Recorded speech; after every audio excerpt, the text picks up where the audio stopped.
Chapter 124. What's a Xian Nu? Qin Shuiqing couldn't help but roll her eyes when she heard this question, because she had already told Qin Shi many times.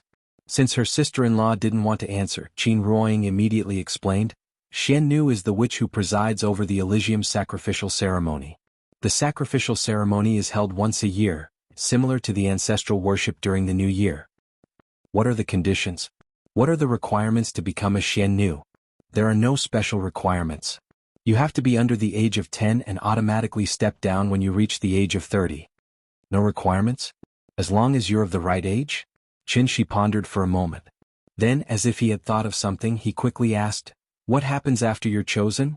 Do you have to go through any ceremony before you become a Xian Nu? Ceremony?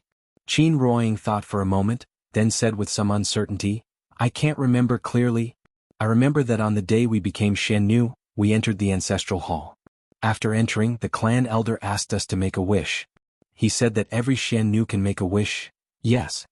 Qin Shuiqing also seemed to have thought of something at this time, and immediately echoed, I remember that my wish at that time was to become a martial Dao master. And then? Qin Shuiqing was a little distressed. After thinking for a long time, she muttered, and then I forgot. Hearing this, Qin Shi couldn't help but become serious. There was a problem. When they became Xian Nu, Qin Ruoying was 8 years old, and Qin Shuiqing was 6 years old. Children at this age should be able to clearly remember some of the more important things. How could she forget such a big thing as becoming the Empyrean maiden? Thinking of this, Qin Shi couldn't help but turn his head to look at Qin Yongyan.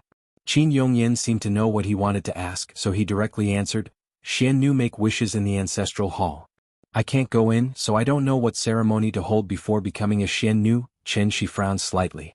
After hesitating for a moment, he then turned his head to Qin Ruoying and said very seriously, Yingying, look at me and then do as I say. Okay. Qin Ruoying was a little confused, but out of her trust in Qin Shi, she immediately nodded. Then at Qin Shi's request, she turned around and looked straight into Qin Shi's eyes. Relax, take a deep breath, spit it out. Very good, Yingying, look into my eyes. The soul-searching technique has certain side effects. Even if it is minimal, Qin Shi can't use it on Qin Ruoying. Although he can't search her soul, he can try to hypnotize Qin Ruoying, and then use hypnosis to dig out the memories buried in her subconscious. Qin Shi has never learned hypnosis, but he has seen the illusion of the Tianxian world, which is more advanced than hypnosis. Qin Ruoying is the person in the world who trusts him the most besides Nian Yin, so in less than 2 minutes, Qin Shi has successfully hypnotized her. Yingying, think about it. When you were 8 years old, you became a Xian Nu, walked into the ancestral hall, made a wish, and then, what else did you do? The human consciousness has 2 basic functions, executive and supervisory. The executive function allows us to control and regulate our own behavior, and the supervisory function allows us to observe our own behavior. Under normal circumstances, these 2 functions of the consciousness are connected, but hypnosis can sever the connection between the 2 functions. Under hypnosis, the hypnotized person will enter a special state of consciousness. Their executive function will be normal, and they will be able to accept the hypnotist's orders, but the supervisory function will be lost. When the supervisory function is lost, the brain will enter a subconscious state, and from there dig out some forgotten things. Qin Ruoying looked at Qin Shi with empty eyes. After hearing Qin Shi's question, the expression on her face immediately showed some pain. After thinking for a long time, Qin Ruoying murmured, after making the wish, I saw a door. The door was talking to me, it called me over. Qin Ruoying's words were too vague and Qin Shi didn't understand. But his intuition told him that this is a very important part. The light disappeared, drank the soul-restoring soup, became a Xian Nu, soul-restoring soup? Soul? Qin Shi was shocked, and then he stood up from the chair with an ashen face. He quickly formed a hand seal, and then gently pressed his right hand on Qin Ruoying's head. Humans have 3 spiritual souls and 7 physical souls. After a person dies, the 7 physical souls will disperse, and then the heaven soul will ascend to heaven, the earth soul will enter the earth, and the life soul will enter the cycle of reincarnation. The heaven soul is yang, the earth soul is yin, and the life soul is yang. Therefore, the earth soul is also called the yin soul. Qin Shi's soul was damaged, so even though he was with Qin Ruoying every day, he didn't realize it. Qin Ruoying's soul was damaged. The 7 physical souls are all there, but one of the 3 spiritual souls is missing. She lost her earth soul, so no wonder she couldn't find Qi. One of the 3 spiritual souls is missing, so she can't be considered a complete person. How can she embark on the orthodox path of immortality? At this thought, Qin Shi immediately went to Qin Xueqing's side. He didn't say anything and directly placed his hand on Qin Xueqing's head. Qin Xueqing was stunned. Before she could react, Qin Shi had already retracted his hand and stood beside Qin Ruoying. He lightly brushed his hand across Qin Ruoying's face, and then couldn't help but murmur, "No wonder you guys can't find Qi no matter what." So the price to become Xian Nu is to give up the earth soul. To mortals, missing one of the 3 spiritual souls was not a fatal problem. Missing 1 spiritual soul meant that the body was weak and sickly. Missing 2 spiritual souls meant that the body was in a coma. Missing 3 spiritual souls meant that the 7 physical souls would disperse, and the person would die. The so-called soul recovery soup was probably a prescription to allow Xian Nu to live like a normal person. Without the earth soul, Xian Nu would never be able to become a necromancer. Even if she practiced martial arts, she would never be able to break through to the controlled Dan realm. As for cultivating, it was even more impossible. Qin Shi woke Qin Ruoying up. When she woke up, she immediately held her head as if she had a headache. Seeing this, Qin Shi gently rubbed her acupoints. When she finally felt better, Qin Shi said softly, "Ying, I have to go to the village again." Qin Ruoying was a little confused and didn't know what had happened. When she heard that Qin Shi was going to the village, she immediately asked nervously, "Go to the village? What? It's nothing. Just rest well. Take good care of Nian. Don't let her know that I'm gone. Don't worry, I'll definitely be back before the afternoon." Seeing Qin Shi's serious expression, Qin Ruoying could only nod and agree. She opened her mouth wanting to say something. But at this time, Qin Shi had already turned and walked out of the main hall. Qin Ruoying hurriedly got up and chased after him. But when she walked out of the main hall, Qin Shi had already soared into the sky, disappearing from her sight in the blink of an eye. Qin Ruoying stood outside the main hall, looking at the slightly gloomy sky. After a long time, she lowered her head and looked at the limestone fragments in the courtyard. A trace of worry flashed across her face. Why did he go? Chapter 125. Winter in the Qinling Mountains was very dark. It was clearly noon, but the visibility in the mountains was never more than 200 or 300 meters. The fog was thick and the snow was white. This small village hidden in the valley was as quiet and peaceful as ever. Outside the solemn ancestral hall, the huge bronze cauldron had been carefully cleaned. The accumulated snow on top of the cauldron had also been cleared away, revealing the thick and dignified aura of a bronze artifact that had been buried in snow for a long time. The originally empty square was now filled with countless ritual tools and props. Great-granduncle's body was nowhere to be found. According to the tradition of the village, after setting up a cenotaph for him, he still needed to be held in the square outside the ancestral hall for 7 days and 7 days before the burial ceremony could be held. The main character of this funeral was only great-granduncle. Third uncle was on the verge of death, but he was lucky enough to survive. Third uncle would probably secretly rejoice when he woke up. Zhao Xinghuai and Li Hoan hid in the house and drank to drown their sorrows. The sweet and bitter taste entered their throats, but the 2 of them wanted to get drunk. However, their cultivation was so high that even getting drunk had become an extravagant hope. Although several days had passed, the appearance of that young man seemed to be becoming clearer in their minds. Zhao Xinghuai and Li Hoan were the same age, and 2 years older than Qin Yongyan. The village was not a sect, nor was it a family clan. This was an ordinary village with a few hundred families living in it. Of course, this village had its own special characteristics. The 100 schools of Qi men and the 6 paths of miscellaneous studies. Each family might have a different inheritance. Zhao Xinghuai, Li Hoan, and Qin Yongyan all learned martial arts, so they had been very playful since they were young. As the backbone of the village, Zhao Xinghuai and Li Hoan had always had their own pride. Third uncle was their role model. Great-granduncle was their dream. But now, everything had been shattered. Until that day they finally understood what was power. That was absolute power and also a power that made people despair. Everyone was frightened. Even though the great-granduncle, who was the most senior, the strongest, and the most respected person in the village, died on the spot, no one dared to stand out and say that they would avenge him. The elders were silent. After great-granduncle died, the 7 elders didn't even dare to show their faces. They just let that man swagger away. Old Qin was incredible. She gave birth to a good daughter, and her daughter found a good son-in-law. Who would have thought that after competing with Qin Yongyan for most of their lives, they would lose in this aspect? The more Zhao Xinghuai thought about it, the more frustrated he felt. He picked up the earthen jug and drank from it. Li Hoan was stunned for a moment, then he raised the earthen jar and clinked it with him. It was still snowing outside. After drinking this jar of wine, they had to go out and clear the snow to prevent the bronze cauldrons and magic tools in the square from being buried by the snow. After all, it was the great-granduncle's sacrificial offering. They couldn't be too shabby. Both of them were grandmasters of the dance stage, so after drinking, they casually put on a thin layer of clothing and walked out of the door. Then they took a broom and swept the snow on the ground. It was obviously noon, but because the fog blocked the sun, the whole sky looked very gloomy, as dreary as before a rainstorm. The gloomy weather made people feel even more gloomy. Bah, this damn weather. Zhao Xinghuai cursed bitterly as he swept the snow with a broom. Suddenly, he seemed to feel something, so he quickly looked up at the sky. He saw that in the foggy sky, there suddenly appeared a faintly discernible black spot. The black spot was getting bigger and bigger. Zhao Xinghuai couldn't help but straighten his body, looking up to see it more clearly. Old Li, look. Their eyesight was far better than ordinary people, so Li Hoan immediately found that very small black spot. It seemed to be a person. In just a breath's time, that black shadow had already flown directly above their heads. At this time the two finally saw the figure clearly. It was him. Even if this young man turned into ashes, he would be able to recognize him at a glance. Zhao Xinghuai was shocked.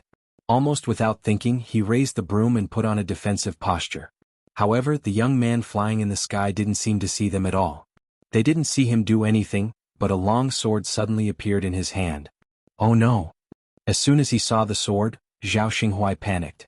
But before he shouted, he saw the young man gently slashing the sword at the ancestral hall below. A sword gleam with golden light shot out. As the sword gleam flew toward the ancestral hall, it slowly became bigger. At first, it looked like an ordinary long sword. In the blink of an eye, it had become dozens of times bigger.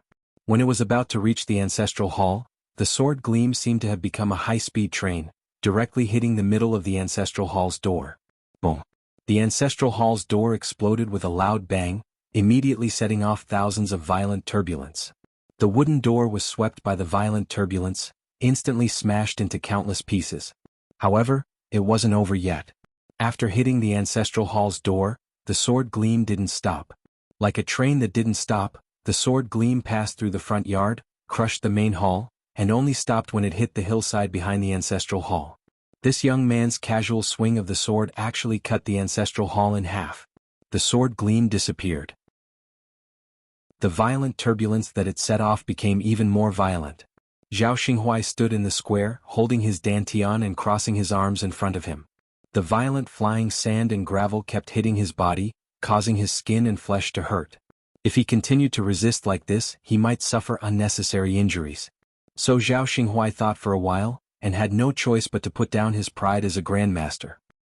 He suddenly lay on the ground, then covered his head with both hands, and prayed that the storm would soon subside. After a long time, the turbulence finally calmed down and the smoke and dust dissipated. The solemn ancestral hall had been split into two, as if the middle part had been forcefully removed. It was a scene of broken walls and ruins. Zhao Xinghuai lay on the ground. After feeling that the storm had subsided, he secretly raised his head to look at the situation. Li Hoan lay not far away from him. The open space around the square was full of broken wood and gravel, and the ancestral hall was also split in half. He hesitated for a moment, then raised his head to look at the sky. That young man, holding a long sword, he looked like a god descending from the heavens, looking down on all living beings with an expressionless face.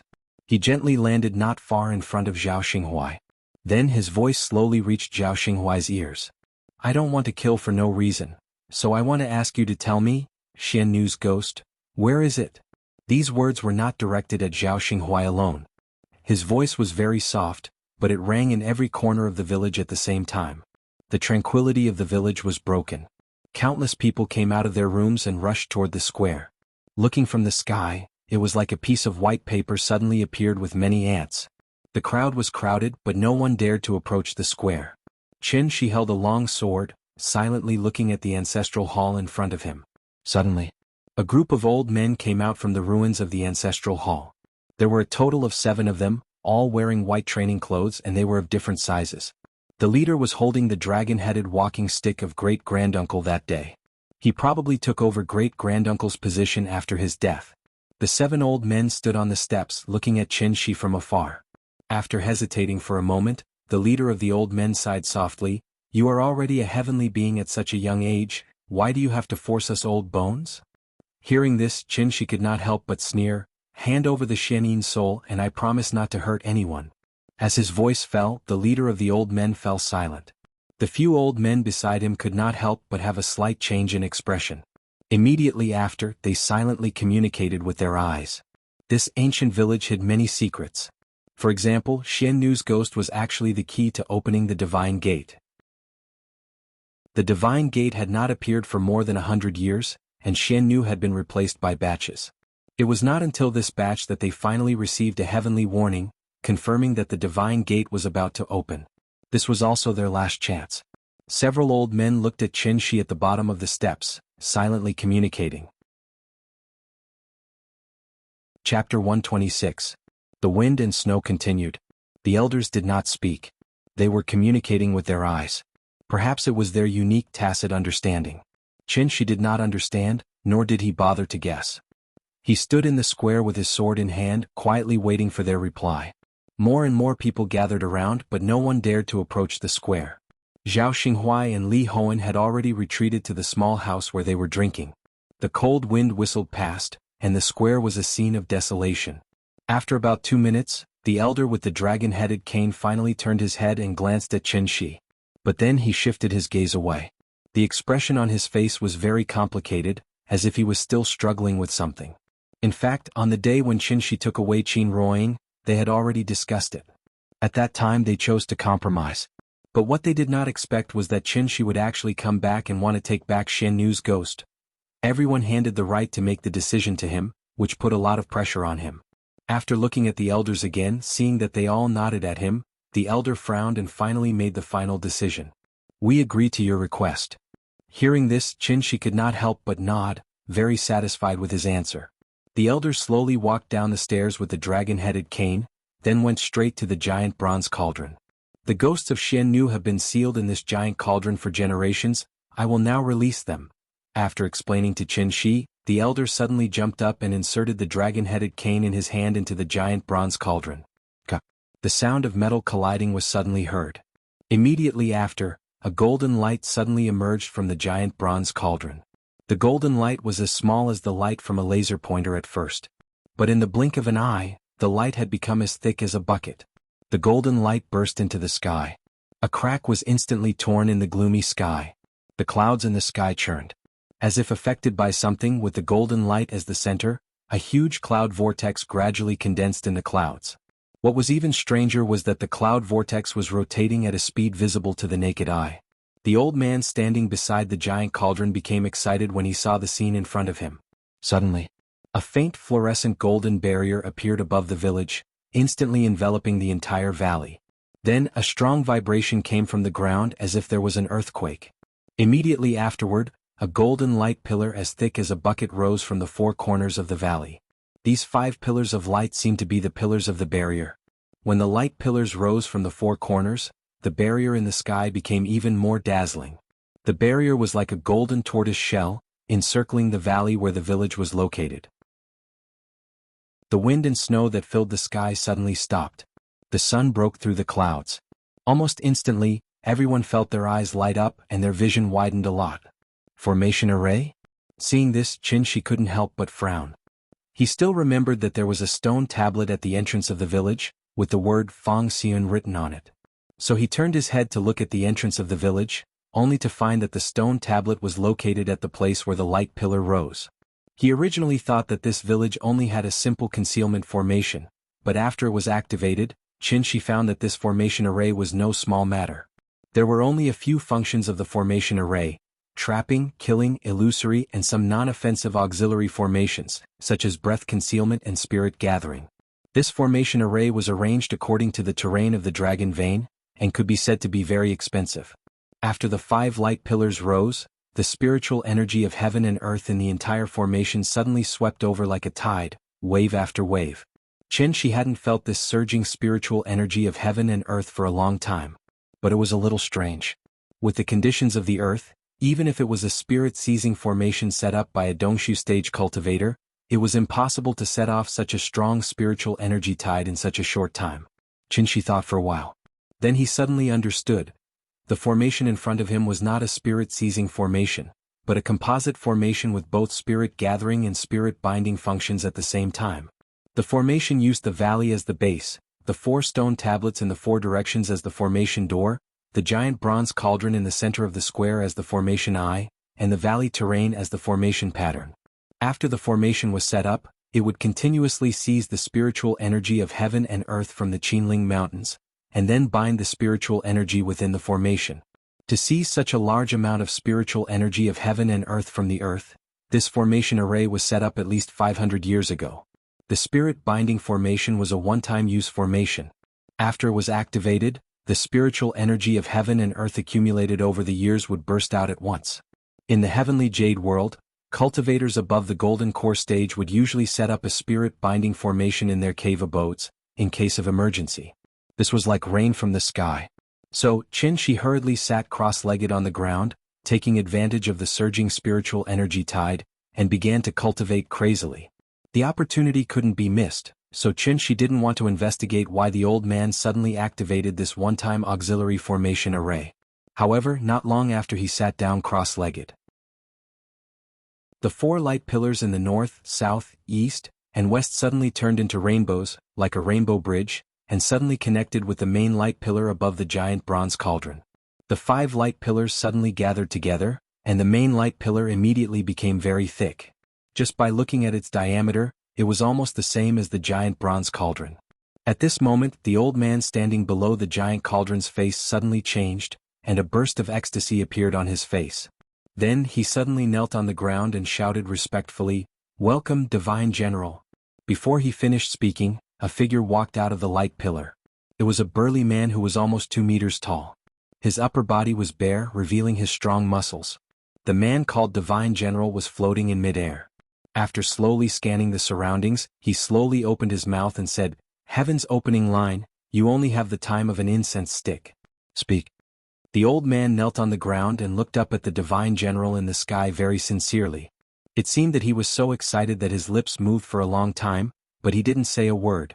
The elder ancestor's words were true. At this moment, Qinshi suddenly opened his eyes.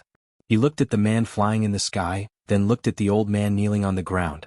Then Qinshi's lips suddenly curled into a faint sneer. "I thought you were really going to return Shen Nu's spirit to me?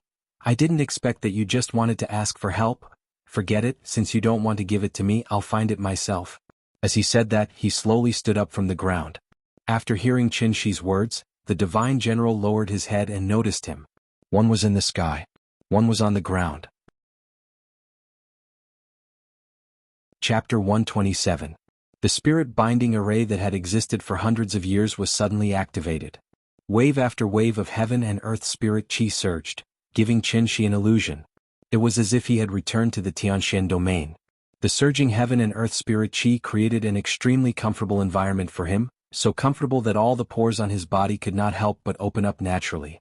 He really needed the nourishment of heaven and earth spirit chi. Now every breath he took was a great pleasure for Qinshi.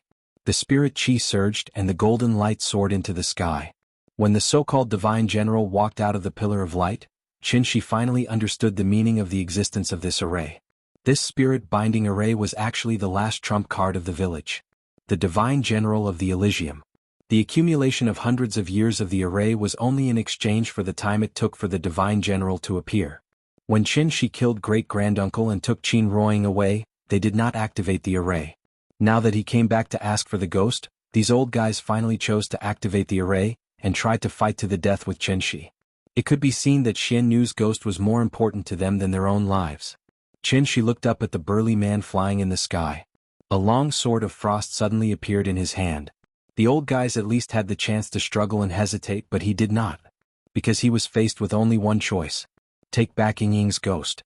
Otherwise, when Qin Ruoying gradually grew old in his arms, Qinshi would also fall into endless pain and regret.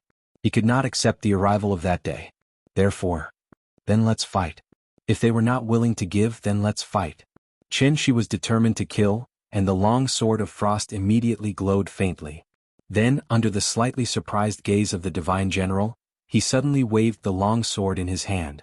The tip of the sword went from bottom to top, drawing an arc in the air. A sword radiance suddenly flew out. Seeing that Qin Shi dared to suddenly attack him, the divine general's eyes flashed with surprise. The sword radiance came menacingly, and in an instant, it was in front of him.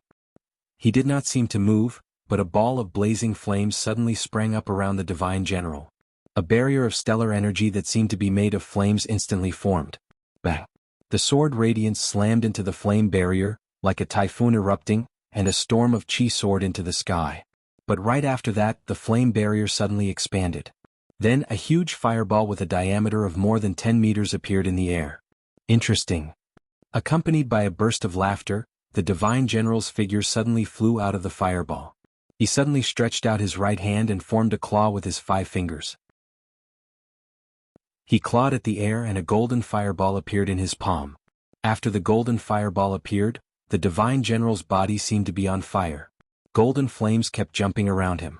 Like the sun rising from the east, the golden fireball instantly ignited all the air within a radius of dozens of meters. The sun hung in the sky, the fire burning the sky. Qin Shi stared intently at the tall and sturdy man in the sky, a trace of excitement rising in her heart. This move made him feel a hint of danger. The divine general seemed to be holding the sun in his hand, his body burning with raging flames. Like a meteor falling from the sky, he cut across the sky and smashed viciously toward Qin Shi, who was standing on the ground. At this critical moment, Qin Shi swung the sword in his hand, and in an instant tens of thousands of sword radiances appeared.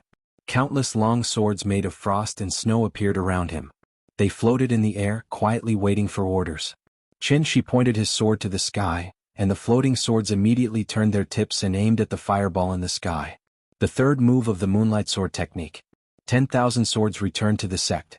The densely packed long swords of frost and snow instantly converged into a long river of sword radiances, like the Milky Way flowing in reverse, and collided with the fireball in midair.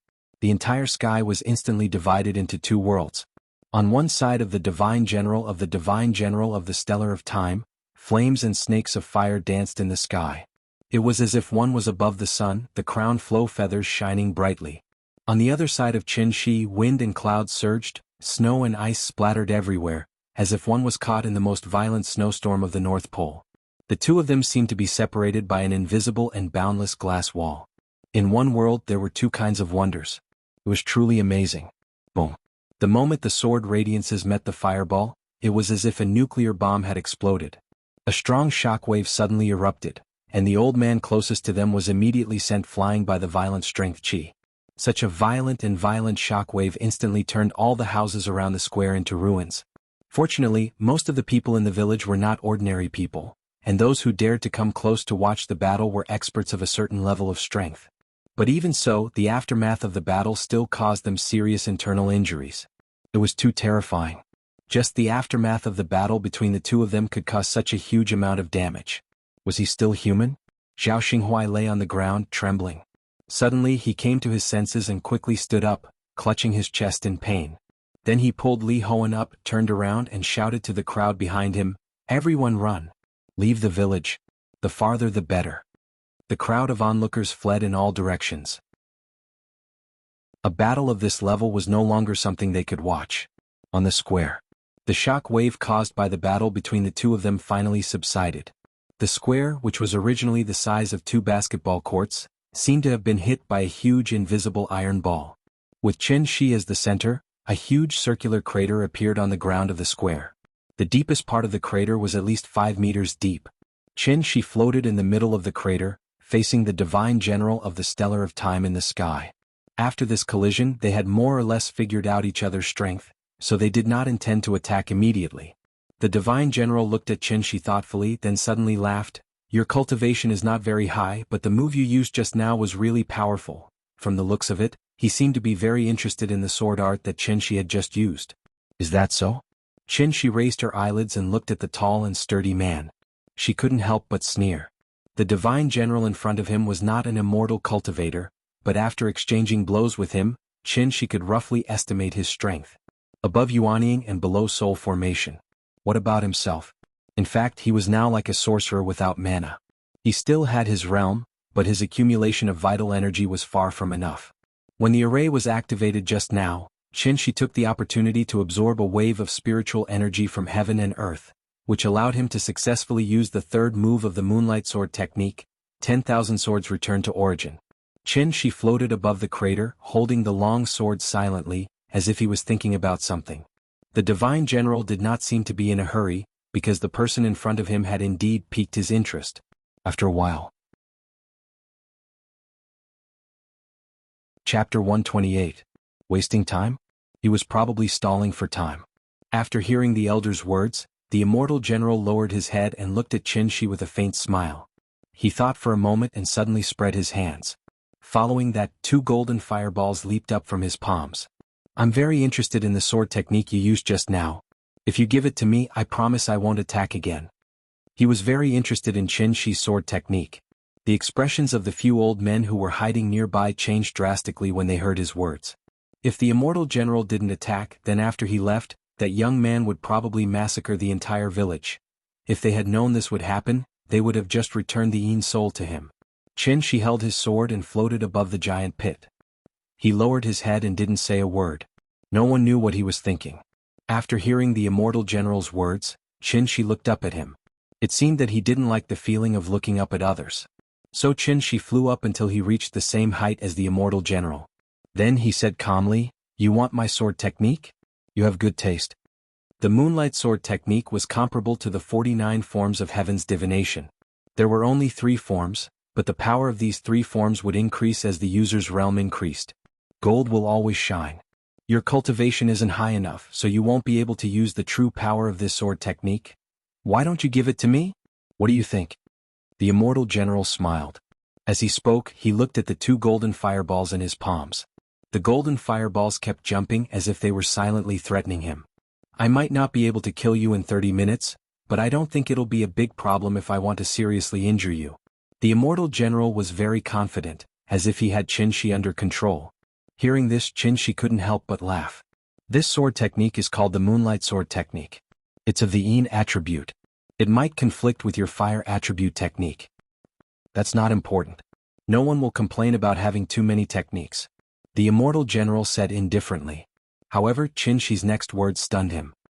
I have a set of saber techniques that are comparable to a sword technique. It's of the Yang attribute. I think it'll be compatible with your technique. As soon as he finished speaking, Qin gently raised his left hand. Then a gust of wind suddenly blew in the deep pit below him. A small tornado suddenly rose from the bottom of the pit. Then it wrapped the dust and gravel on the ground and flew directly toward Qin's left hand. In the blink of an eye, a long saber made of dust suddenly appeared in his hand. After the dust blade was formed, it immediately formed a sharp contrast with the frost sword in his right hand. The saber was yellow, but the sword was clear and bright. Dust was the knife, frost and snow were the sword. He wanted to kill everyone in the world. The immortal general was stunned for a moment. Then he suddenly laughed wildly. Saber and sword mastery? Interesting. Then let me see if your saber is worthy of your sword. With that, the divine general clasped his hands together. The 2 sun-like blazing fireballs immediately merged into one, erupting with a powerful shockwave. An incomparably dazzling golden light suddenly exploded from his palm, illuminating the entire sky in a deathly white. The extreme of Yang fire, burning the sky and boiling the sea. While the immortal general was practicing, Qin was not idle. The frost sword in his right hand suddenly glowed with a faint cold light, and the dust blade in his left hand shone with a little yellow light. Moonlight Sword technique, Red Sun Saber technique. The saber and the sword merged. The saber cut the wind, the sword cut the clouds, and the wind and clouds were disturbed. As soon as this move was made, the world suddenly changed color. There seemed to be a wave of saber and sword behind Qin. The invisible wind and visible clouds in the sky strangely disappeared at the moment when the saber and sword came out together. The saber and sword were annihilated, and the wind and clouds changed color. With Qin as the center, there seemed to be a vacuum zone within 100 feet. All the wind, clouds, dust, and even the spiritual qi of heaven and earth were expelled from the battlefield by him. Then, he slashed the saber and sword in his hand toward the immortal general. In the courtyard. After watching an episode of cartoons, the little fellow sat on the bed and shouted, "Papa? Papa? I want to pee." She was very clingy. She knew how to go to the bathroom by herself, but she just didn't want to go alone. The little fellow shouted for a while. Her father, who used to respond to her calls, didn't come today. She pouted and was obviously a little unhappy, so she immediately lay on the bed and rolled. Papa, Papa, Papa, where did you go? After all, Qin Ruoying was just a mortal, so she didn't have the five senses as sharp as Qin Shi's. She was still standing in the yard in a daze. Although Qin Shi could even kill great-granduncle with one sword, Qin Ruoying had a faint unjustified worry after he left this time. She hadn't seen Qin Shi for 5 years and she was really afraid to be separated from him again. Papa was not here and Mama didn't hear it. When the big cat saw that the little one was making a scene, it immediately jumped out of the bed and ran to Qin Ruoying's side. Then it rubbed its body against her feet. Meow. The big cat called Qin Ruoying back from her chaotic thoughts. As soon as she saw the big cat, she knew that something must have happened to Nian Nian, so she ran to the west wing. Sure enough, before she stepped into the room, she had already heard the little fellow shouting for Papa. Children were always clingy, so sometimes when their mother was not around, they would start to look for their mother inexplicably when they went to the bathroom or went out to throw away the garbage. Once their mother didn't appear in time, then sorry. If it was light, they would be easily angry, and if it was heavy, they would cry, and it was very difficult to coax them. Qin Ruoying still spent too little time with the little fellow, so once the little fellow had anything, the first reaction was to look for her father, not her mother. She quickly sat beside the little fellow, gently helped her up, and then asked worriedly, Nian Nian, what's wrong? I want to pee. The little fellow pouted and said very discontentedly. Then Mama will take you, okay? As she said, Qin Ruoying reached out to pick up the little fellow. However, the little fellow pushed her away. No, I want Papa. I want Papa. As she said, the little fellow suddenly pouted and cried. I want Papa. The more she said, the more upset she became, and bean-sized tears suddenly fell from the corners of her eyes. Qin Ruoying was a little at a loss and could only softly comfort her. Papa went out to buy something and will be back soon. If you want to pee, Mama will go with you, okay? No, I want Papa. The little fellow sat on the bed, her little hands kept patting the bed, and her 2 legs kicked the bed at random. Looking at her like this, she was on the verge of exploding. Seeing her like this, Qin Ruoying suddenly looked a little embarrassed. After hesitating for a moment, she tentatively reached out her hand again. The little fellow did not refuse, and Qin Ruoying finally took her in her arms. Nian Nian, Papa went out to buy something and he will be back soon. Nian Nian, don't cry. Mama will be with you, okay? No. Papa said that he will never leave me. I want Papa. I want Papa. Hearing this, Qin Ruoying trembled all over and could not help but cry. At this moment she suddenly remembered the time when Nian Nian was just born. At that time the little fellow was still a cute baby. As long as she was not held for a while, she would cry loudly. Whenever little Nian Nian cried, Qin Ruoying would hold her in her arms in a panic.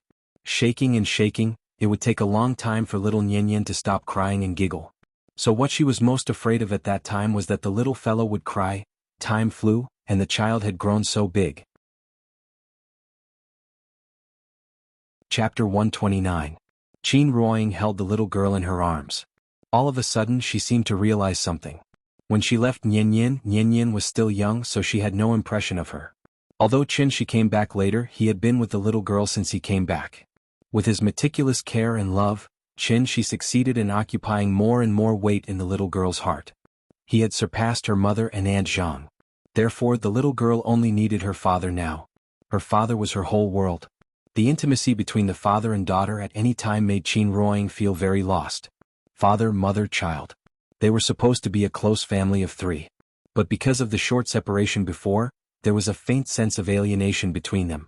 The reason why Qin Ruoying felt alienated from Nian Nian was that she hadn't realized how she should integrate into the family. Because of Nian Nian's birth, the simple 2-person world between her and Qin Shi had completely turned into a brand new 3-person world. As the father and mother, they had never appeared by the little girl's side at the same time. With the reunion of the family, when Qin Shi showed great strength and confidence, Qin Ruoying was lost. It was a feeling that could make any woman lose herself.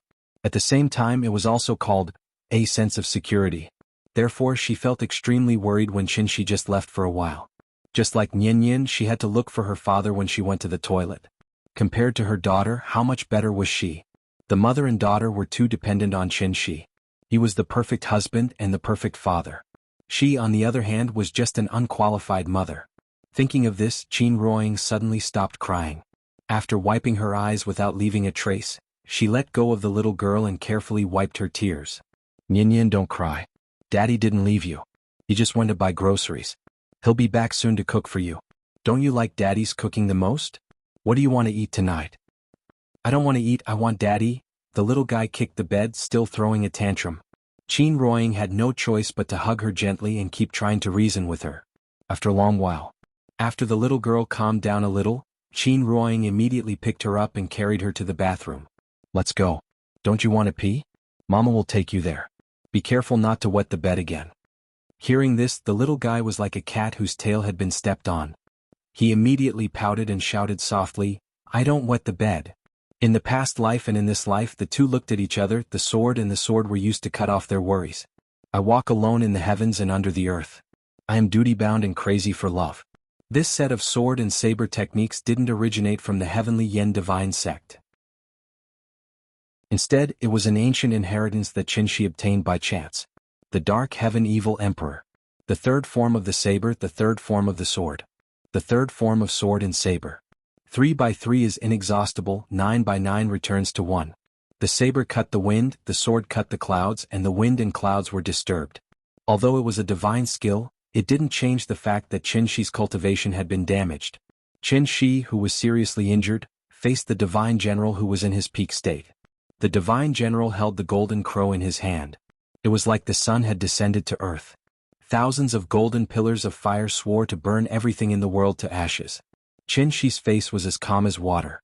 After the sword and saber slashed out, 2 huge shadows appeared in the sky. A saber and a sword instantly collided with the scorching fireball. When the saber and sword shadows collided with the raging flames in the sky, the entire world shook. The shockwave that shot out in all directions instantly dimmed the 5 golden pillars. The huge cloud vortex in the sky also trembled, almost being torn apart by the violent strength chi and vanishing into thin air. The spirit-binding array was on the verge of collapse. A few elders hid behind the hill behind the ancestral hall. After the wind and smoke dissipated, they cautiously poked their heads out. The scene in front of them completely stunned them. Annihilation. Everything was annihilated. This village with a long history was instantly razed to the ground by such a violent collision. When the smoke and dust dissipated, a huge circular crater with a diameter of hundreds of meters appeared below the two of them. The land was originally flat, the houses were neat, and there were fertile fields, beautiful ponds, mulberry trees and other plants. It was a paradise where chickens and dogs could hear each other. Now it was completely gone. Even the small hill that they were hiding in had been cut in half. The divine general was still floating in the air. He wasn't wearing a shirt, revealing his strong muscles. The flames that kept rising around him like flames had already disappeared. Chi. There were no scars on his bronze-colored skin. But then the divine general was like a broken shower head. Tiny flowers of blood splattered all over his body. Not long after, his entire body was dyed red with blood. Qinshi held the saber in his left hand and the sword in his right, as if he had never moved. But if one looked closely, they would find that Qinshi was in a very strange state. His eyes were empty as if he had lost his soul. The saber and sword were still in his hands, but there was a faint blood-red light around him. The confidence and wild laughter on the divine general's face had disappeared, leaving only fear. Yes, he was scared. Because his injuries were too serious, he couldn't even maintain flying. So, the divine general immediately made a wise decision. Run. However, the moment he turned around, the blood-red light behind him lit up. The blood-red light that was as delicate and beautiful as fresh blood instantly dyed the entire sky red. The pillar of light that pierced through the clouds disappeared. The cloud vortex dissipated. The tortoise-shell-like golden barrier slowly turned into white smoke and disappeared. The wind and snow were still in the sky. The cold wind whistled through the sky with snowflakes. It was as if summer had turned to winter in an instant. A blood-red sword light suddenly slashed out. Bang! The hillside where the elders were hiding was immediately razed to the ground. Where is the soul of Xian Nu? The cold and emotionless voice suddenly sounded in the sky. Hearing this, the leading old man immediately knelt on the ground and kowtowed heavily. Then he tremblingly took out a black box and shouted, "The soul of the mysterious fairy is here. If I may be so bold, please spare our lives, immortal master." He knelt on the ground and held the box tightly with both hands as if he was begging for mercy. This box was their only chance to live. If that man didn't agree, then they could only destroy this box. They would fight to the death. However, just as the old man was about to say something, a long sword of frost and snow suddenly formed in the sky above his head. Then a blood-red sword light suddenly fell. Thud. The box fell to the ground and rolled a few times before lying down quietly in the mud. Qin casually waved his hand. The box seemed to have sensed something. After trembling slightly, it suddenly flew into his hand. After getting the box, Qin glanced around indifferently. The village had been reduced to nothing. The villagers had also retreated to the edge of the array. Everyone huddled together and trembled as they looked at the godlike man in the sky. He thought for a moment, then turned around and flew in the direction he came from. However, the moment he turned around and flew away, 6 blood-red sword lights suddenly appeared in the sky. Chapter 130. In the courtyard. Qin Ruoying took the little fellow to the bathroom and wiped her face with a hot towel. The little fellow stopped crying at this time. She stood on the ground with her mouth pursed and her face full of grievance, but she looked very cute. Because she had just washed her face, the little fellow's little face was red. Like a ripe red apple, Qin Ruoying could not help but reach out and gently pinch her pink little face. "I want to pee." As if to show her independence, the little fellow quickly ran to the side of the toilet and sat on it by herself. It was the first time Qin Ruoying saw her daughter go to the bathroom, and she could not help but feel a little strange. However, she was worried that the little fellow would fall, so she quickly walked over and gently held her. After going to the bathroom, the little fellow did not want Qin Ruoying to hold her and ran out without washing her hands. Qin Ruoying quickly followed behind her and found that she wanted to open the door and go out, so she quickly stopped her and asked nervously, "Nian, where are you going?" She was afraid that the little fellow would run out to find her father. However, the little fellow did not seem to have that idea, but pouted and replied, "Papa said that after watching an episode of cartoons we should go out and exercise. I want to exercise." Hearing this, Qin Ruoying could only smile bitterly and open the door for her. This child, 3 sentences without leaving her father's side, did not consider her mother's feelings. A gust of cold wind suddenly blew in when the door opened. The little fellow shivered but did not shrink back. Instead she shouted loudly, "Big cat! Big cat! Let's go play in the yard." Meow! The big cat lay at the foot of the bed, seemingly unwilling to move. Seeing this, the little fellow was immediately unhappy. She quickly ran to the side of the bed and pressed down on the big cat. Then she took it into her arms and carried it out of the west wing. "Papa said that you have to play with me." Meow. Although the big cat was a monster, it still had the nature of an animal, so when winter came it was lazy and did not want to move much. However, since the little fellow said so, it had to obediently accompany her. The inner courtyard had been completely destroyed by Qin, and there was a big hole in the middle. Qin Ruoying was afraid that she would run into the hole and fall, so she quickly said, "Nian, just play on the steps." "What do you want to play?" "Mommy can play with you." The little fellow put the big cat, and seemed to think that there was no way to play in the yard, so she could not help but wrinkle her little face, as if she was thinking about what she should play.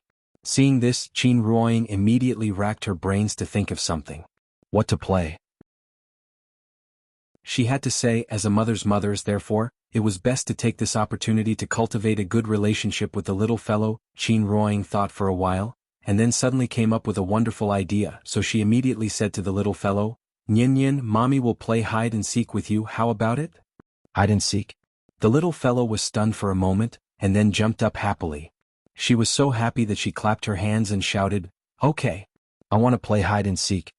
She had been yearning for hide and seek for a long time.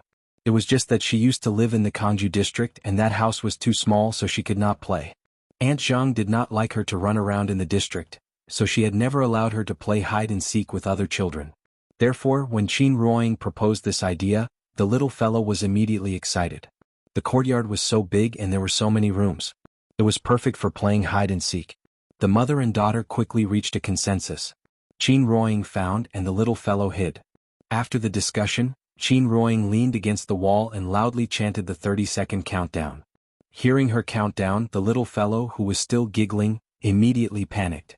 She looked around for a while, then suddenly jumped into the west wing, and then hurriedly hid in the closet.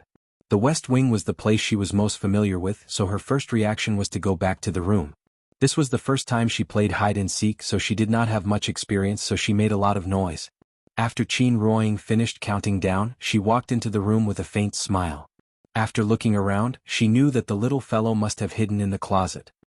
"Yin Yin, where did you hide? Mommy can't find you." She pretended to wander around the room. The little fellow covered her mouth with both hands and nervously hid in the closet. She didn't even dare to breathe. Qin Ruoying counted the time. About 2 minutes later, she approached the wardrobe as she spoke. Because she was afraid of scaring the little fellow, she paused outside the closet for a while, and then slowly opened the closet door. "Found you. Mommy, you're amazing." Seeing Qin Ruoying open the wardrobe door, the little girl didn't hide anymore. She immediately jumped into Qin Ruoying's arms and giggled. "How is it? Is it fun?" "It's fun. I want to play more." "Well, I'll give you another chance. This time you have to hide better, okay?" The little guy nodded his head heavily. Looking at her excited little face, she had probably long forgotten about her father. If you want to get along with children happily, you have to have 3 hearts: patience, love, and consideration. What's more, Yin Yin was Qin Ruoying's favorite. Therefore, after she adjusted her state of mind, she immediately played with the little fellow. With her mother's company, time passed quickly. When Qin Ruoying found the little fellow for the 5th time, Qin Shi finally came back. Like a gust of wind, he appeared in the courtyard without a sound. Qin Ruoying followed the little fellow. As soon as she walked out of the room, she saw Qin Shi. She froze for a moment. But the little fellow had already rushed to Qin Shi, shouting, "Papa!" Qin Shi was afraid that she would slip, so he quickly stepped forward and picked her up. "What's wrong? What are you playing?" "Hide and seek." "Mommy, play hide and seek with me." "Is it fun?" "It's fun." Qin Ruoying looked at Qin Shi in a daze. Qin Shi was playing with the little fellow in his arms, as if there was nothing strange. What else did he want to hide? But could he hide it? Perhaps seeing the worry in Qin Ruoying's eyes, Qin Shi put the little fellow down with a smile, then touched her head and said with a smile, "Yin Yin, it's cold outside. Go back to the room first." "Okay." Seeing that her father was back, the little fellow was relieved, so she ran back to the room happily. After the little fellow left, Qin Ruoying finally couldn't help but grab Qin Shi's arm and ask anxiously, "Are you hurt? Where is the injury? Is it serious?" As she spoke, she looked up and down at Qin Shi nervously. Qin Shi had no trace of injury. However, his face was devoid of any color, and his lips were deathly pale. He looked like a patient who had lost too much blood. "I'm fine, don't worry." Chapter 131. Qin Shi handed the box to Qin Ruoying as if she was presenting a treasure. She thought that Qin Ruoying would be very happy, but she didn't expect that after seeing the box, Qin Ruoying had a complicated expression on her face. Qin Shi didn't understand, so he asked in confusion, "Ying, what's wrong? Are you unhappy?" Qin Ruoying didn't say anything, but her expression was also complicated.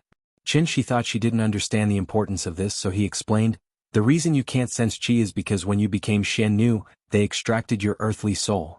A person has 3 spiritual and 7 physical souls.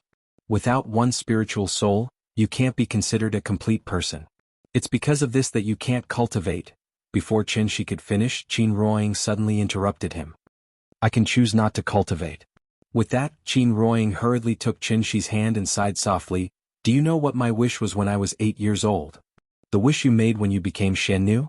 "Yes, Shen Nu can make a wish. I didn't have the same ambition as Yuan Qing back then, so my wish was very simple. I only wanted to live a peaceful and happy life like a normal person." When she said this, Qin Shi suddenly understood something. He looked at Qin Ruoying's serious expression and couldn't help but gently pull her into his arms. Then he said solemnly to her, "I'm sorry, Ying, I made you worry." Qin Shi hadn't been injured in the battle with the Divine General. However, he had paid a heavy price because of this. Because he had burned another drop of essence blood. Essence blood, the essence of blood, was also the life source of a cultivator. Essence blood contained enormous energy. Many demonic and evil techniques even relied on stealing the essence blood of others to increase their own cultivation. Qin Shi used a secret technique to burn his essence blood, allowing himself to explode with power close to his peak for a short period of time. This allowed him to successfully kill the Divine General, who was comparable to a complete Yuanying. Essence blood wasn't present at birth, but gradually condensed as a cultivator's cultivation grew. After 500 years of accumulation, Qin Shi had actually only accumulated 3 drops of essence blood. Before returning to Earth, he had already burned a drop because he didn't have enough vital essence. The Divine General had burned another drop. Therefore he only had 1 drop of essence blood left. If he lost even this drop of essence blood, Qin Shi wouldn't be far from death. Regret? Absolutely not. Even if I die, my heart won't be covered in dust. Qin Ruoying looked at Qin Shi's slightly pale face and couldn't help but reach out to touch it. After feeling the warmth from his face, Qin Ruoying couldn't help but murmur, maybe it's because of Xian Nu's identity that I've basically fulfilled all the wishes I've made before. Just think of it as greed, so I have a new wish. Speaking of this, Qin Ruoying suddenly laughed, then turned to look at the room. At this time, the little girl's giggles sounded in the room. Silly child, watching cartoons alone can make you convulse with laughter. After the Earth Soul returned to its original position, Qin Shueqing really found the sense of qi. That kind of mysterious feeling made her, a martial arts fanatic, immediately intoxicated. Faintly, she even had an illusion. The long-sealed gate of the Alcade state seemed to finally show a sign of loosening. She could finally step into the Alcade state? Qin Wanqing was still struggling to break through to the Alcade realm. Qin Yongyan, on the other hand, started cultivating a few days earlier than her and took the spirit-gathering pill. Therefore, he smoothly stepped into the early stage of qi refinement and directly stepped into the Alcade realm. He was now a grandmaster of the Alcade state. This also made him more convinced that what Qin Shi taught them was much more powerful than martial arts.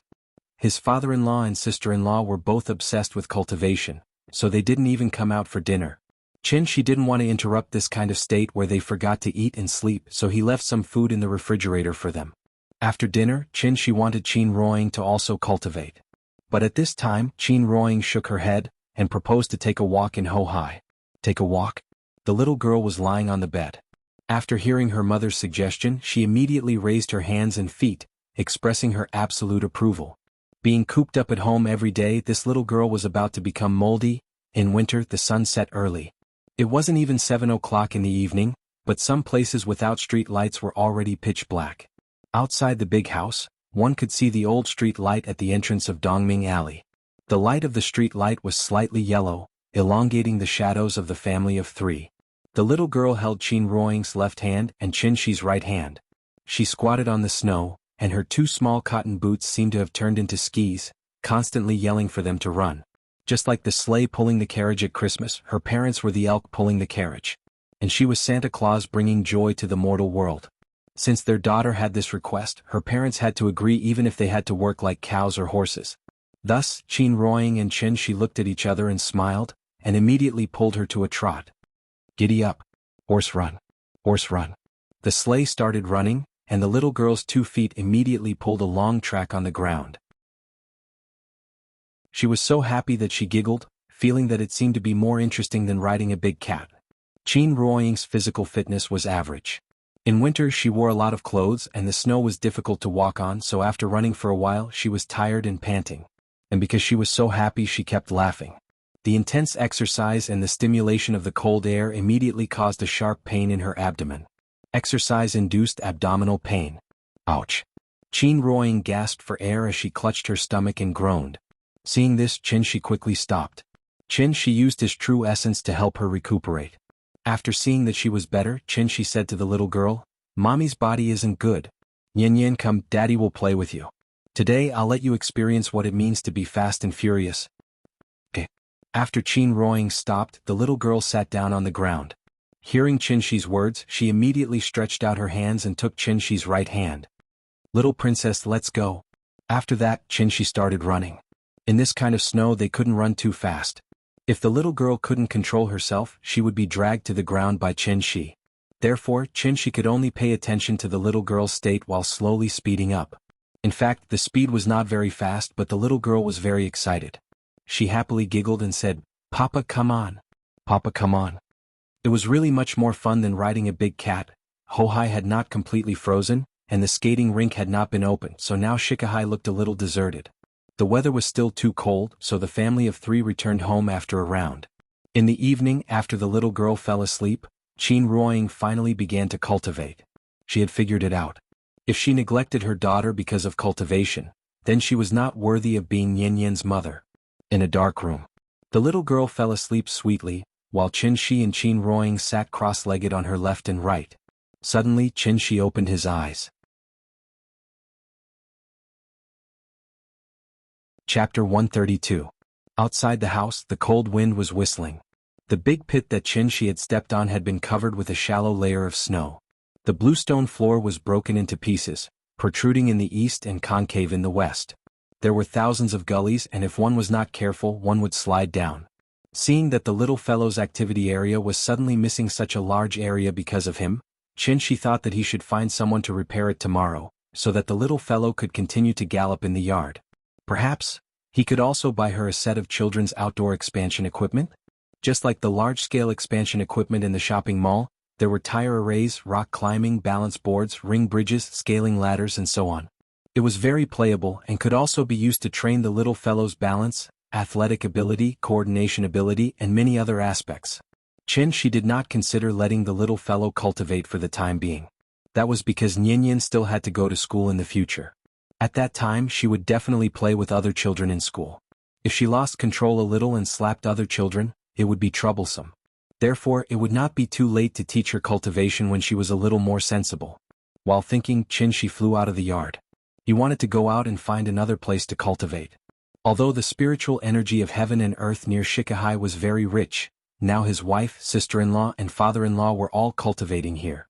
The cultivation of the three of them was still shallow, so it didn't matter if they were crowded together.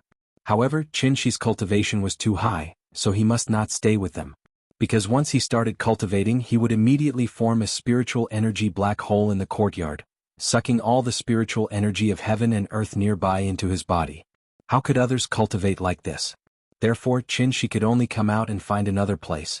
Since returning to earth, Qin had never deliberately wanted to cultivate. The reason why he changed his mind now was that after the battle with the Divine General, he suddenly had a sense of crisis. If he began to wholeheartedly restore his cultivation after returning to earth, why would he waste a drop of blood essence today?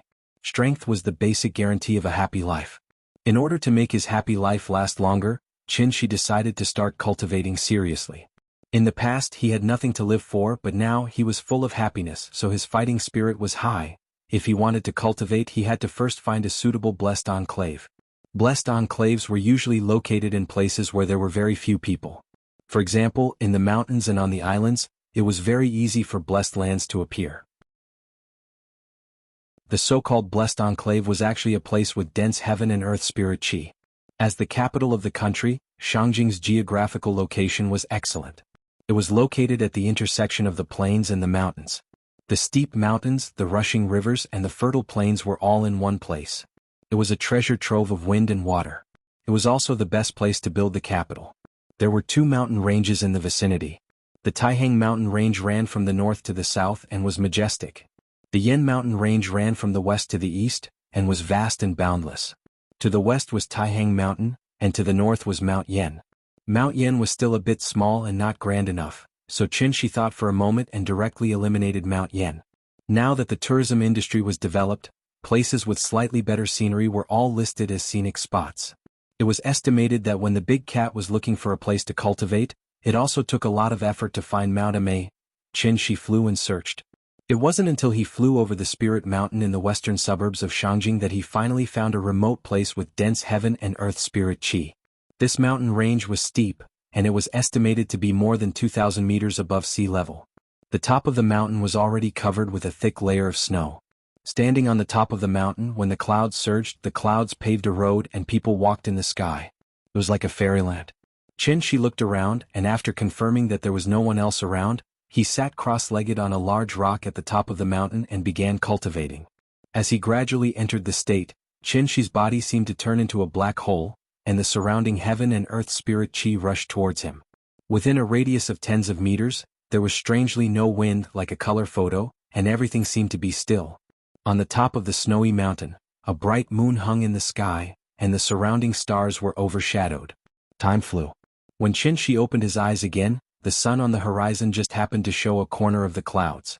Thousands of clusters of golden arrows burst out from the clouds, and reflected on his body, as if covering him with a golden gauze. Cultivation was dry and boring to begin with, because it was a process that accumulated over time.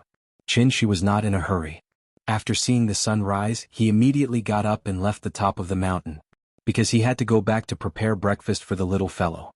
Qin Ruoying now also made up her mind to accompany Yin during the day, and find time to cultivate at night. She wanted to let the little fellow deeply feel what was called motherly love. Of course, this kind of love was not without limits. Appropriate love was called doting. Once it went beyond the limit, it became doting.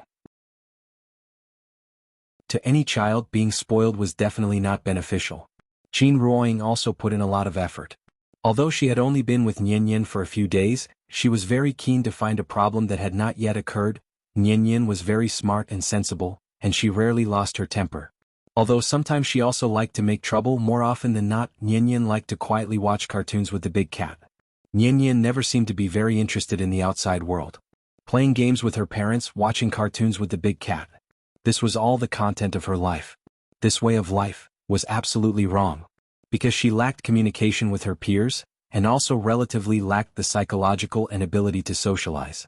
Although the big cat was a monster and its intelligence was far superior to that of a child, it could not speak, so there was no way to communicate with the little fellow.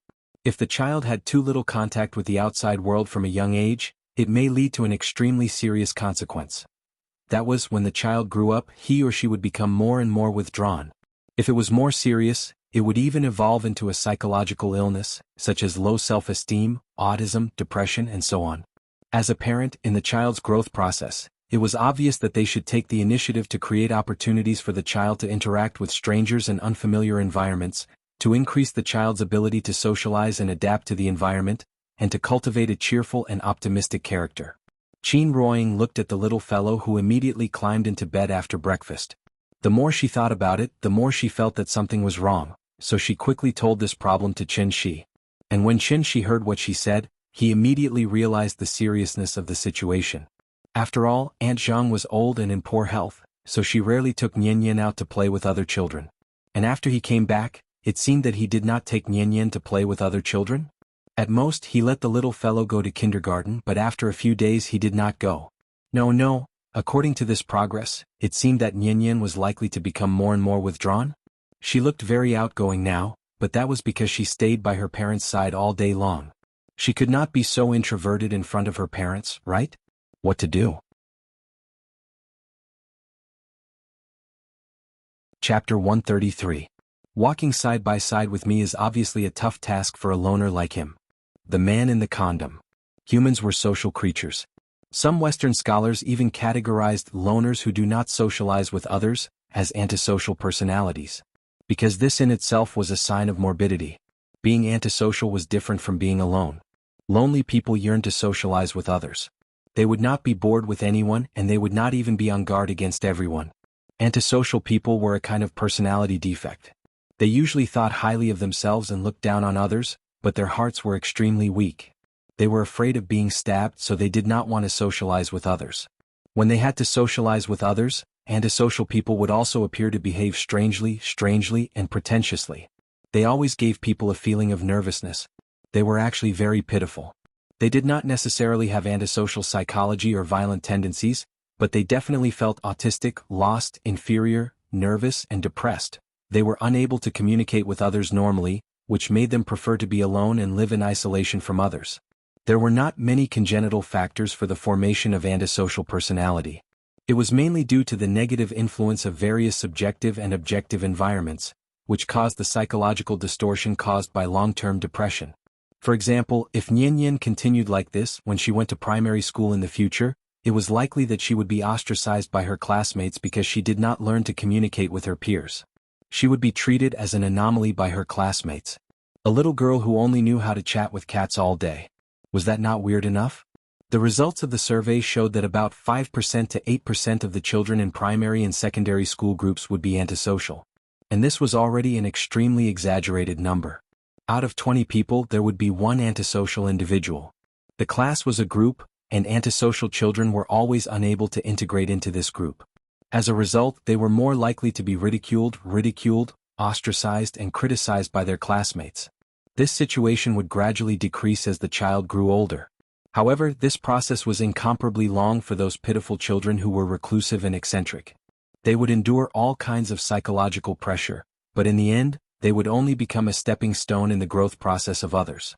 Many years later, who would remember the freak who was ridiculed and teased in the class? Who would care if that freak was doing well now? Qin Shi panicked. After all, he really couldn't cure mental illness. After some serious consideration, he quickly discussed with Qin Ruoying, how about sending Nian Nian to kindergarten? Hearing this, Qin Ruoying immediately nodded. She happened to have the same idea.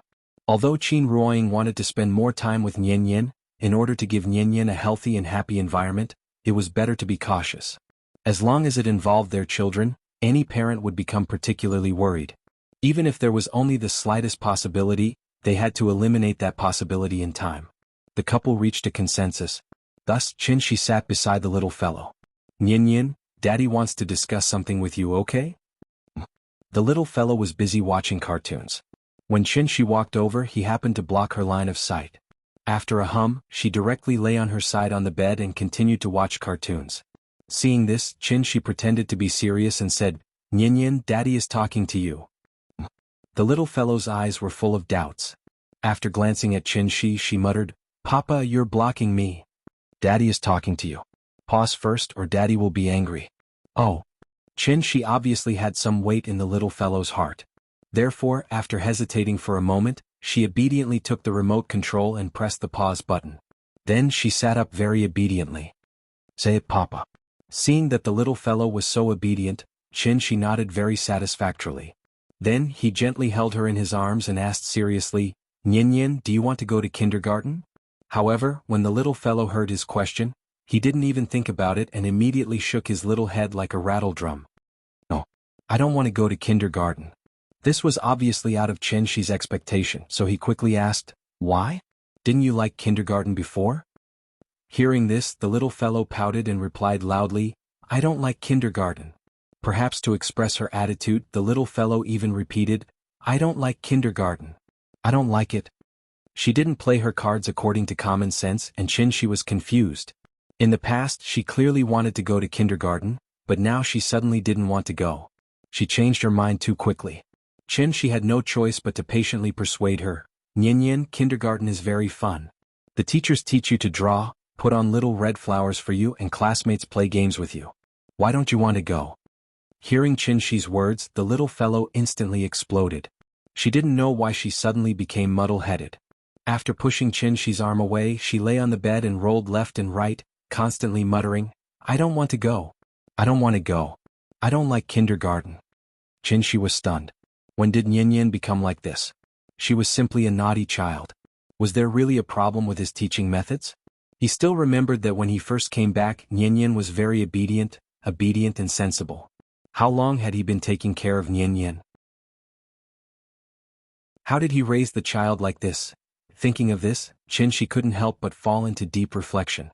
Seeing that the little fellow had flipped out, Qin Ruoying also sat next to her.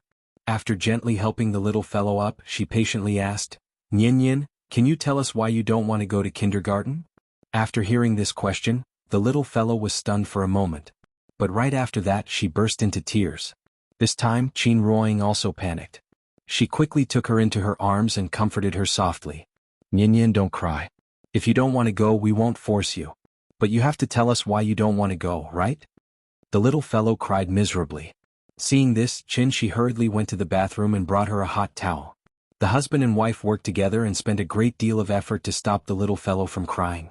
After a while, the little fellow sobbed, pursed her lips and said very sadly, I don't want to go to kindergarten. I want to be with Papa and Mama. Hearing this, Qin Ruoying couldn't help but look at Qin and instantly understood the reason. This poor child. She was raised by Aunt Zhang alone before, and her parents were never by her side. Therefore, when the little fellow had her parents again, she didn't want to be separated from them for a moment. And this was obviously the root cause of her recent muddle-headedness. Since the child said so, it was obvious that she couldn't go to kindergarten. Qin Ruoying held Nian Nian in her arms and thought for a while. Suddenly she said to Qin, how about we change the way? What way? Look at the cold weather, there aren't many parents who would bring their children out to play. Nian Nian doesn't want to go to kindergarten. It's definitely not a way to go on. How about this? Let's open a bookstore or a restaurant or a coffee shop so that Nian Nian can meet many strangers.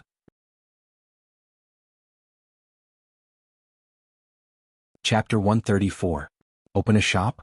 This idea seems to be good. Of course, if it was other seasons, there would be no need to go through so much trouble. He could just take Nian Nian out to Hohai every day. Over time she would naturally meet some new friends. But unfortunately it was winter now, and it was winter in the north. The temperature was low and the wind was strong. Before the ice skating rink was officially opened, the popularity of Shikahai during the day was very bleak. Of course, the so-called bleak popularity refers to the daytime. Hohai was really lively at night. If Sanlaton's bar street was trendy, then Hohai's bar street would undoubtedly be artistic. A small alley near the sea. There was no noisy music. The melodious singing coupled with the unique charm of the old Shangjing was definitely a melodious elegy in the modern city. It was really good to open a shop in this kind of artistic and fresh place. Anyway, they were idle all day. Opening a shop to take care of the little guy could also add some fun to their life. Thinking about it, it was also quite good. But the question was, what kind of shop should they open? She didn't have any ideas. Since it was Qin Ruoying's suggestion, he might as well listen to her opinion. So he smiled and asked, "What kind of shop do you want to open?" Hearing this, Qin Ruoying frowned and pondered. They weren't short of money. Opening a shop was purely for fun and to create a new living environment for the little guy. The business couldn't be too good. If it was too good, they wouldn't have time to take care of the child. But it couldn't be too bad. If it was too bad, they could only stare blankly at the door all day. It was better not to open. After thinking for a while, Qin Ruoying couldn't think of a reason, so she proposed to go out and look at the shops around. Hohai Bar Street was formed after the end of the SARS, more than 10 years ago at an incomprehensible speed. She still vaguely remembered that there were only a few small pubs here before. But now, looking around, Hohai was densely packed with small pubs on both sides. The family of 3 walked around Hohai. The more Qin Ruoying looked, the more dissatisfied she was. She saw this, but he didn't say anything. When the little fellow ran to the railing and checked whether the lake water was frozen, she suddenly smiled and said, "Ying, we only open the shop to let Nyen come into contact with more people. As for what kind of shop we open, it doesn't really matter." Hearing this, Qin Ruoying couldn't help but be stunned. After carefully thinking about Shi's words, she said with some hesitation, "I was wrong. Most of the places here are bars. It's really not suitable to open a bookstore." In fact, Qin Ruoying wanted to open a bookstore the most. However, Hohai was still a relatively mature business circle. Hohai Bar Street's reputation was comparable to Sanlitun and Workers' Sports Complex. Therefore, other than bars, there were only a few tea houses, restaurants, food stalls, and so on. There weren't even many supermarkets. Fame had already determined that other shops couldn't survive here. Therefore, Qin Ruoying thought for a long time, but still couldn't think of what kind of shop they should open. She saw her hesitation and suggested with a smile, "Didn't you see a tea house with a shop for sale sign outside? How about we take it over?" Tea house. Qin Ruoying was a bit surprised, but after seeing Shi's serious expression, she had to seriously consider this proposal. In fact, compared to a tea house, Qin Ruoying was more inclined to a coffee shop. But unfortunately, coffee was a Western culture. Therefore, after coming to Hohai, a place with a strong folkloric flavor, it was somewhat unsuitable. When they were walking along the road, they already saw several closed coffee shops. Wuxia had a tea culture since ancient times. Tea was popular in the Tang dynasty and flourished in the Song dynasty. From the emperor to the literati to the common people, there was no one who didn't like tea. In the eyes of many young people, the style of coffee seemed to be much higher than tea. But in fact, coffee, cocoa, and tea were known as the 3 non-alcoholic drinks in the world. Silk, porcelain, and tea, these were also the business cards that Wuxia handed to the world. Before the bar street in Hohai rose, there were many tea houses here. Every summer, Hohai Lake was wide, the water was sparkling, willows were hanging on both sides of the lake, lights were shining, and the palace walls and minarets in the distance were reflected in the water. From time to time, there were pleasure boats gently rowing. If at this time, there was a pot of good tea sitting quietly by the lake and carefully tasting it, wouldn't it be pleasant? This was a kind of cultural charm belonging to Wuxia and also belonging to Hohai. Qin Ruoying was moved. Therefore, the couple immediately reached an agreement, called the little girl, and turned to the tea house with a shop for sale sign. The owner was a middle-aged man in his 40s. After hearing Shi's intention, he immediately enthusiastically introduced the tea house to them. The size of the tea house was not bad, the lobby was about 70 to 80 square meters, and there was a small courtyard of more than 50 square meters in the back. The overall decoration was very antique, exquisite, and elegant. The shop was the owner's own. Because the business of the tea house was not very good, the owner did not intend to continue to operate, and was ready to rent out the shop to collect rent. The price of a shop in Hohai was not cheap. The better location of the shop, the rent for 1 square meter fluctuated around 300 yuan. In other words, such a large shop, the monthly rent would be at least 40,000 yuan. In a year, the rent alone was close to 500,000 yuan. It was really like an inch of land was worth an inch of gold. Because the owner was the landlord, the transfer fee was saved, but the renovation fee still had to be paid. Qin Shi had a lot of money, but he did not want to be a sucker, so he negotiated the price with the owner. After some bargaining, the owner agreed to only charge 200,000 yuan for the renovation fee. The stock in the shop would be calculated separately, and the rent would be 35,000 a month, paid once a year, plus a month's deposit. In order to prevent Qin Shi from saying that he was randomly charging the renovation fee, the owner even took out his previous renovation fee list, repeatedly saying that he spent 500,000 to renovate the shop, and if Qin Shi rented it to someone else, he would receive 400,000 just for the transfer fee. Although he said so, it was up to Qin Shi whether he believed it or not. After all, this was not a small matter, so the owner thought that the young couple would go back to discuss it. But what he did not expect was that the young couple did not hesitate for long. The two simply discussed a few words and directly decided to rent.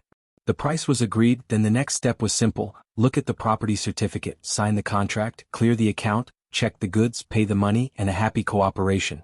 The transfer of a shop was actually a very troublesome matter. If you want to change the name of the shop or change the type of business, then you have to let the owner go to the Trade and Commerce Bureau to cancel the original business license, and then Qin Shi would go to register again. Qin Shi found it troublesome, so he was too lazy to even change the name. Seeing that he was so straightforward, the owner signed an agreement with him, and then handed over the original business license to him. Therefore, in less than a day, this tea house, which was not far from Dongming Alley and adjacent to Hohai, had completely changed owners. Jingyi Tea House. This was the new business of the family of three. While Qin Shi was signing the contract with the owner, the little girl took the big cat to wander around the tea house, from time to time touching here and there, as if she was very interested in this place. When Qin Ruoying saw her like this, her heart immediately felt relieved.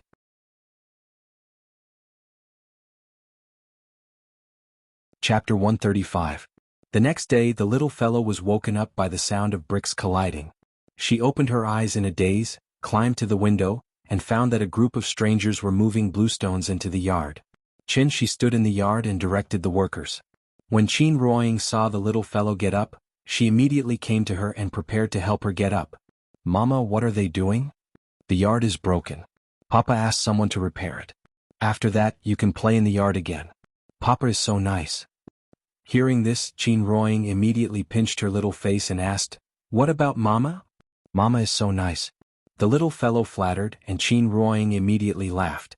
After gently picking up the little fellow from the bed, she smiled and said, "Let's go.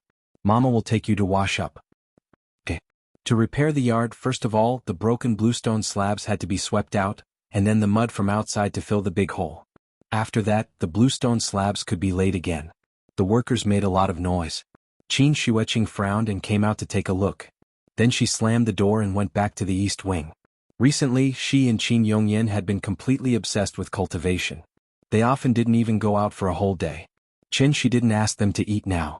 Anyway, after the family of three had eaten, Qin Shi would put all the leftovers into the insulated cabinet. When Qin Shueqing and Qin Yongyan were hungry, they naturally knew to eat by themselves. After breakfast, Qin Shi briefly explained to the person in charge of the decoration company that they must finish the work today. After that, the family of three went out. The original owner of the tea house was a very particular person. When he left yesterday, he had carefully cleaned the tea house. After a brief check, Qin Shi took out a sign from the bar and hung it outside the door. It was open. He didn't even change the sign. He didn't know if there would be any old customers. Qin Shi sat at the bar and seriously warned the little girl to be sweet and polite, and to take the initiative to greet the guests when they came in. After the little fellow listened to his incessant warning, she nodded her little head numbly. It was unknown whether she understood or not. Qin Shi had already seen the boss's account book before, and the business was indeed not good. Because it was winter, there was basically no business in the tea house in the morning. It was only slightly better in the afternoon. Many customers who came to the bar because of its reputation would sit in the tea house with their friends for a while, chatting and playing cards before the bar opened. The tea house was open and even the signboard was still the same. However, Qin Shi had overlooked a very important issue. That was, Opening a tea house required a certain amount of connections. The tea house itself was a business of acquaintances, and the gathering and dispersing of qi were closely related to the boss. A successful tea house must have a boss who could be called a social expert. The customers came for the boss, but they also dispersed because of the boss. Therefore, there was a saying often heard in the tea houses that business was good as long as the boss was there. If the boss was not there, there would be no ghost. On the right side of the lobby, there was a bookshelf next to the window seat, on which were some of the world's classics that the former boss had bought before. Qin Ruoying casually flipped through, then picked up a book called Love in the Time of Cholera, and sat in the booth to read it. Seeing this, she poured a cup of tea and asked the little fellow to bring it to her. Nyan, come bring a cup of tea to mommy. Be careful, don't burn yourself. In order to make it convenient for the little fellow to take, she specially chose a hand cup, and only mixed 2/3 of the water. The little fellow held the cup with both hands and walked very slowly. When she carefully came to Qin Ruoying's side, she sweetly shouted, "Mommy, drink tea." Qin Ruoying read carefully, so when the little fellow called her, she found that the little fellow was still holding the teacup, so she quickly took the teacup from the little fellow's hand, and at the same time did not forget to praise, "Ah, Nyan is so good." The little fellow was happy and seemed to think that it was a very pleasant thing to serve tea to others, so she immediately turned and ran to the bar, looked up at Qin Shi and asked, "Papa, when will the guest come?" Don't worry, take your time. The most important thing to do business is to be patient." Qin Shi smiled and held her in his arms, and then the father and daughter sat behind the bar and chatted. The door opened at 9 o'clock in the morning. After waiting for 2 hours in boredom, the family of 3 finally welcomed their first guest after the opening. To Qin Shi's surprise, the guest did not belong to the middle-aged group, but was a young girl. The girl stood outside the door and hesitated for a moment. After looking at the business sign outside the door, she pushed the door and walked in. She wasn't very old and looked to be about 20 years old. She should be at the age of a down jacket and jeans, but now she was wearing a long coat that did not match her temperament at all, and a combination of pantyhose and boots on the lower half of her body. The girl had put on makeup. Perhaps it was due to her poor technique, but her makeup gave off a strange feeling. Obviously she was a natural hibiscus, but she had to paint a snake with legs and dress herself up a little. Of course it would make people feel a little strange. The girl entered the tea house, looked around, and saw that the right side of the booth was already occupied, so she went directly to the left side of the lobby by the window. Seeing this, Qin Shi quickly patted the little fellow, indicating that it was time for her to receive the guest. They opened the shop to train the little fellow's social skills. If the little fellow did not perform well, then it would not be too late for him to come forward. Both parents were here, so the little fellow did not seem to be afraid of strangers. After receiving Qin Shi's signal, she ran over. "Sister, what do you want to drink?" Looking at the 4 or 5-year-old little girl in front of her, Xiao Yuan could not help but be stunned. This tea house was really strange. The waiter was actually an innocent and lovely child. Seeing that she did not speak, the little fellow thought that she did not hear her, so she asked sweetly again, "Sister, what do you want to drink?" "Papa said that we have everything here." Hearing this, Xiao Yuan could not help laughing and her mood became much better. After glancing at the price list on the table, Xiao Yuan smiled at the little fellow and said, "Then black tea, thank you." "Okay." The little fellow nodded blankly as if she did not understand what black tea was. But that was not important. What was important was that they had a guest. So, the little fellow immediately turned around and ran back, shouting excitedly as she ran, "Papa! Sister wants black tea. Black tea." The little fellow's voice was very loud and sounded very excited. Even Qin Ruoying was startled by her. "Okay, I got it." Qin Shi smiled and patted the little fellow's head, then took out a packet of Kimun black tea from behind the bar counter. Because she was the first customer after the opening, Qin Shi injected a trace of spiritual energy into the tea when he made it. Xiao Yuan would never have dreamed that she would be able to win the first prize by randomly finding a tea house before going to work. "Sister, drink tea." The little fellow's little mouth was very sweet, and her cute appearance was enough to make people melt, so Xiao Yuan was instantly captivated by her. Xiao Yuan hesitated for a moment, then quickly took out her phone and asked Qin Shi behind the bar counter, "Boss, can I take a photo with your daughter?" Qin Shi nodded and smiled, "As long as she agrees." Seeing that she was so popular, the little fellow was so happy that she could not close her mouth. After taking a photo with Xiao Yuan, the little fellow ran back to Qin Shi's side, a little embarrassed. Then she burrowed into his arms, rubbing left and right and acting coquettishly. Seeing the little fellow's proud look, she could not help but nod in satisfaction. Opening a shop allowed the little fellow to interact with strangers, and also allowed her to gain recognition through her performance.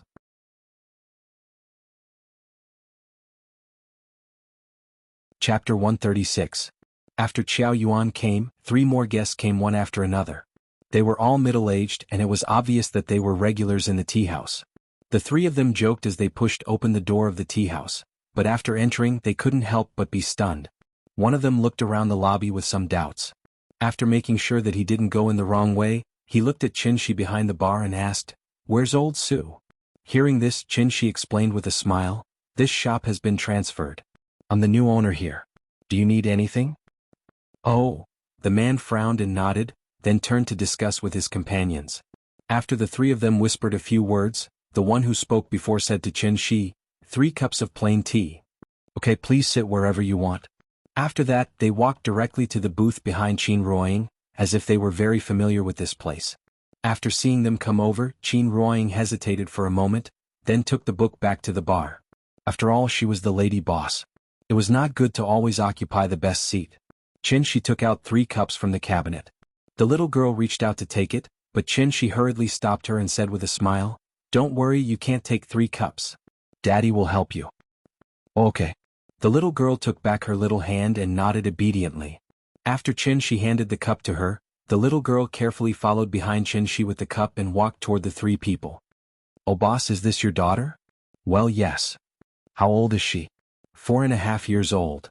Seeing the little girl eagerly following behind Shi, the person who spoke just now couldn't help but exclaim, "Your daughter is so cute, she's exactly the same as my little one when she was young." Shi smiled very politely, then patted the little girl's head and said to her, "Nyin, uncle is praising you. You're cute, quickly say thank you to uncle." Hearing this, the little girl said sweetly, "Thank you, uncle. Oh, your child is so cute." "That's right, why didn't my wife give me a daughter back then?" "Come on, with your shabby appearance, how could you give birth to such a beautiful daughter?" "In my opinion, if your wife had really given birth to such a beautiful daughter for you, I'm afraid you would have taken her for a paternity test long ago." "Bah, you can't spit out ivory from your dog mouth." The 3 of them seemed to have a good relationship with each other. She stood to the side and listened for a while, then said with a smile, "Please sit down, if there's anything you need, just tell me." "Okay boss, you don't mind us." A happy's family was always eye-catching.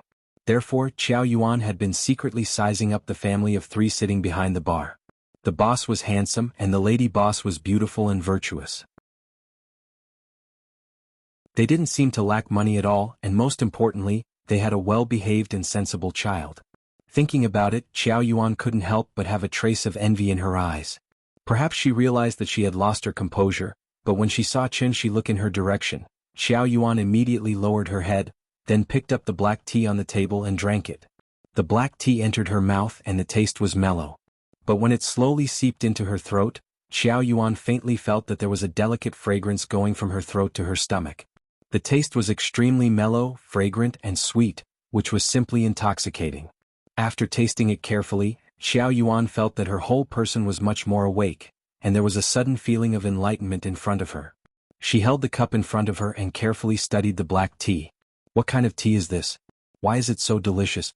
It seems to have the effect of refreshing the mind?" Qiao Yuan took another sip, and after tasting it carefully she suddenly thought of something and quickly looked at the price list on the table. "This cup of tea is so delicious, it must be very expensive, right?" Thinking of this, she couldn't help but feel a little nervous. She had just looked at the price list and if she remembered correctly, the cost here wasn't very high. However, the taste of this cup of tea made Qiao Yuan suspect that she had just seen wrongly, so she quickly picked up the price list and carefully looked at it. The cheapest was the vegetarian tea, 20 yuan per cup. Biluakun, 28 yuan per cup. Kimun black tea, 38 yuan per cup. And the most expensive Wui de Hong Pao, only 68 yuan per cup. 38 yuan? A cup of caramel macchiato at Starbucks cost more than 30 yuan, and such a mellow black tea only cost 38 yuan? For some reason, Qiao Yuan felt like she had picked up a bargain. If Shi knew what she was thinking now, he would probably be unable to help but chuckle. The tea leaves of this kind of tea house were usually bought wholesale from the tea market, 1 bag at a time. A bag of 500 grams and a cup of 20 kilograms. Each cup of tea only required about 3 to 4 grams of tea leaves, and some people had a strong taste so they put more than 10 grams of tea leaves. On average, one bag of tea leaves could make at least 100 cups of tea. Of course, this didn't mean that the tea house was a profiteering industry. After a little careful calculation, one would know that this tea house was definitely a loss-making business. The profits were high, but the corresponding rent, water, and electricity were also very expensive. The rent here was 35,000 yuan. How many cups of tea would it take to earn that much? Moreover, customers could sit here for a whole day after ordering a cup of tea. The tea house was only so big, so even if the business was booming, there was no way to receive more customers after it was full. Qiao Yuan was still savoring the taste of the black tea when her phone suddenly rang. Qiao Yuan quickly picked up the phone, and a man's voice sounded on the other end. Qiao, you're in luck today. The bill is issued before noon. Come quickly, you can still get lunch. And okay, I'll be right there. After hanging up the phone, Qiao Yuan shouted to Qin Shi, "Boss, the bill." Hearing this, Qin Shi immediately patted the little girl and said with a smile, "Nian, go collect the money, 38 yuan, remember to count it." The little girl thought for a moment and nodded. Then she jumped down from Qin Ruoying's arms and ran directly to Qiao Yuan. She imitated Qin Shi and said, "Sister, 38 yuan." Qiao Yuan took out 2 20s and handed them directly to the little girl when she came over. The little girl took the money and then ran back to the bar. "Papa here." Seeing this, Qin Shi and Qin Ruoying couldn't help looking at each other, and both of them laughed. The child didn't know how to add and subtract. It was simply deliberately making things difficult for her to count the money. "Sister gave too much money, so we have to give her change. Come on, Nian, give these 2 yuan to sister." The little girl was a little confused. However, after hearing Qin Shi's words, she obediently took the 2 yuan and then ran quickly to Qiao Yuan. At this time, Qiao Yuan had already gotten up and was ready to go out. She seemed to have forgotten that the boss should give her change of 2 yuan. Seeing that she was about to push the door open and leave, the little girl hurriedly shouted, "Sister, your money." As she spoke, the little girl waved the money in her hand and ran excitedly to Qiao Yuan's side.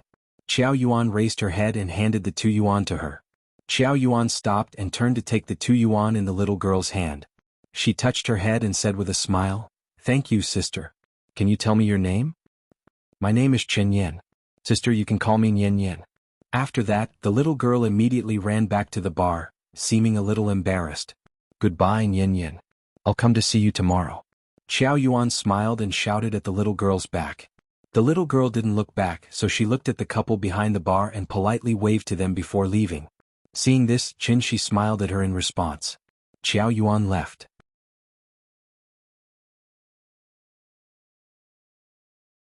Chapter 137. Lin Xian?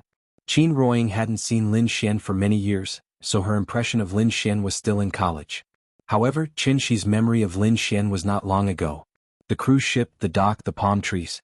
On that sunny afternoon, Lin Xian stood under the shade of the tree and watched the father and daughter get into the car and leave. She stood there for a long time.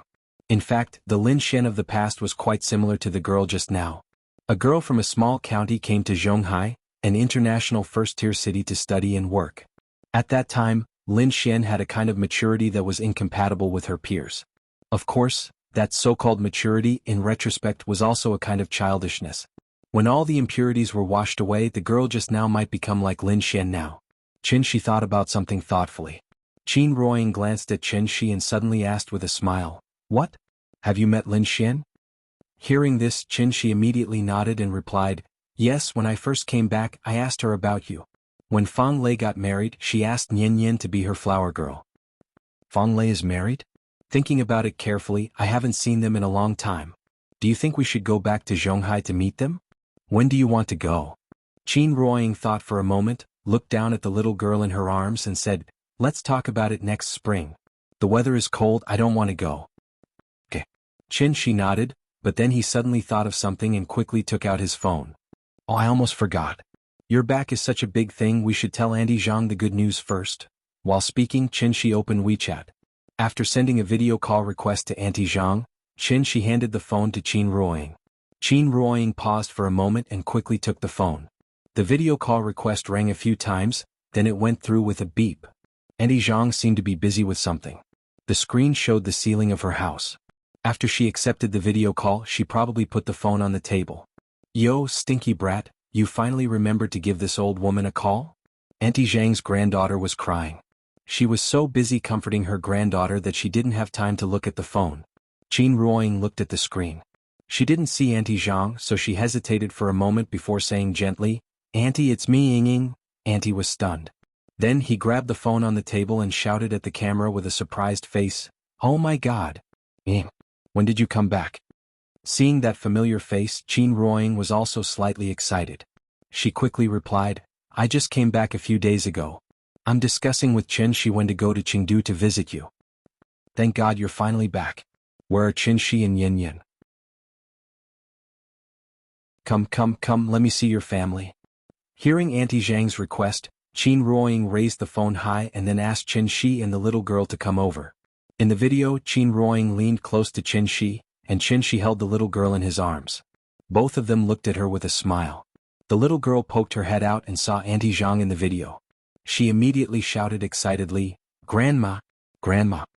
As she shouted, she waved her little hand and motioned for Auntie Zhang to look at her. "Io, your family is finally reunited." Looking at the family of three in the video, Auntie Zhang's words were also quite emotional. After so many twists and turns, they were finally reunited. Qin Ruoying and Auntie Zhang talked about old times, and Chen Shi held the little girl and listened with a smile. The two of them chatted for more than half an hour. When Auntie Zhang had to prepare lunch for her granddaughter, Qin Ruoying reluctantly said goodbye to her. She had already made an appointment with Auntie Zhang to go to Chengdu during the new year. Because of the tea house, Chen Shi casually ordered a few dishes at the Chinese restaurant next door for lunch. One for them and the other for the two cultivation maniacs at home. The business in the afternoon was indeed better. Before 3 o'clock, there were already 4 or 5 tables of customers. Qin Ruoying did the math. The average cost per table was 80 yuan. At least 15 tables of customers were needed to earn back the daily rent. This did not include the artificial water and electricity. Of course, they did not want to make money. Qin Ruoying did the math just for fun.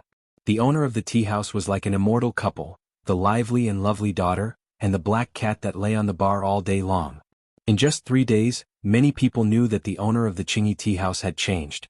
It was not because Chen Shi was really so eye-catching but because of the sign hanging at the door. This tea house does not provide chess and card entertainment. This tea house had become a pure tea house. The so-called tea house did not provide chess and card entertainment, but only provided tea and a relatively quiet and relaxing environment. Many people came to the tea house to play cards, so when Chen Shi hung the sign outside that no chess and card entertainment was provided, the business of the tea house went downhill. However, there were gains and losses in everything. The chess and card tea house became a pure tea house. There were fewer individual customers but more frequent customers. For example, Qiao Yuan. Since the day Qiao Yuan drank the black tea here, she would come to the tea house at 11 o'clock every morning. Then she would order a cup of black tea and quietly sit on the sofa to read the book she brought. When she did not receive a call, Qiao Yuan would sit in the tea house all day and would not leave until 6 o'clock in the evening. Every day was like this, so in just a few days she was very familiar with Nian Yin. Chen Shi found out from chatting with her that Qiao Yuan was a junior at Beijing Normal University. The reason she came here every day was that she recently found a part-time job in Hohai.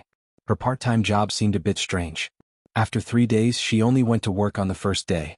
For the next 2 days she sat in the tea house all day reading and only left in the afternoon. Although Qiao Yuan did not say what her part-time job was, Chen Shi thought it might be related to the bar. This afternoon, including Qiao Yuan, there were only 3 tables of customers in the tea house. Suddenly, there was a sudden sound of tires braking on the street outside, followed by a burst of shouting. A customer was alarmed, so he curiously went out of the tea house to take a look. When he went out, he saw a large group of people standing in front of a bar not far away. It was not the opening hours of the bar, and those people did not look like they were here to drink. Some of them seemed to be here to make trouble. This was Hohai Sijio City, under the emperor's feet. It was strange that someone dared to make trouble here in broad daylight. The customer looked around and then asked his friends to come out and take a look. Qin Ruoying saw this and followed him out. Qiao Yuan sat by the window, so she wanted to see the situation outside through the window. But at this moment her phone suddenly rang, giving her a fright. Qiao Yuan answered the phone. After listening to a few words, her face changed greatly. She quickly hung up the phone, stood up from her seat and looked around the tea house at a loss. She ran directly to the bar and then said to Chen Shi with a pleading face, "Boss, can you let me hide here for a while?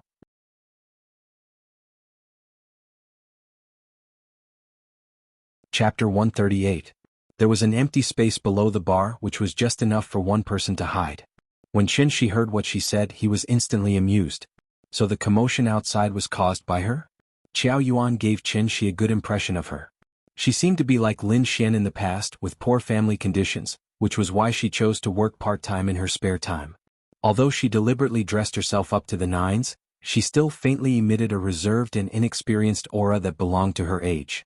And this was not something that could be covered up by makeup and dressing up. Then you sit here, I'll go out and take a look at the situation. As he spoke, Qin stood up and gave up his chair. When Qiao Yuan saw this, she immediately squatted behind his chair, trying to use the bar and chair to hide her figure. When the little girl saw her sneaking around, she was instantly delighted. After clapping her hands to signal Qin to put her down, the little girl ran directly in front of Qiao Yuan and said excitedly, "Sister, do you want to play hide and seek? I can play with you." Hearing this, Qiao Yuan could not help but be speechless.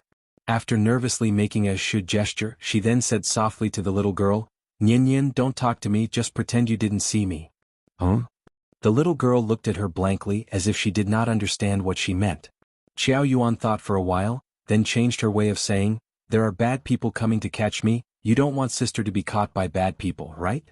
When she heard this, the little girl finally understood.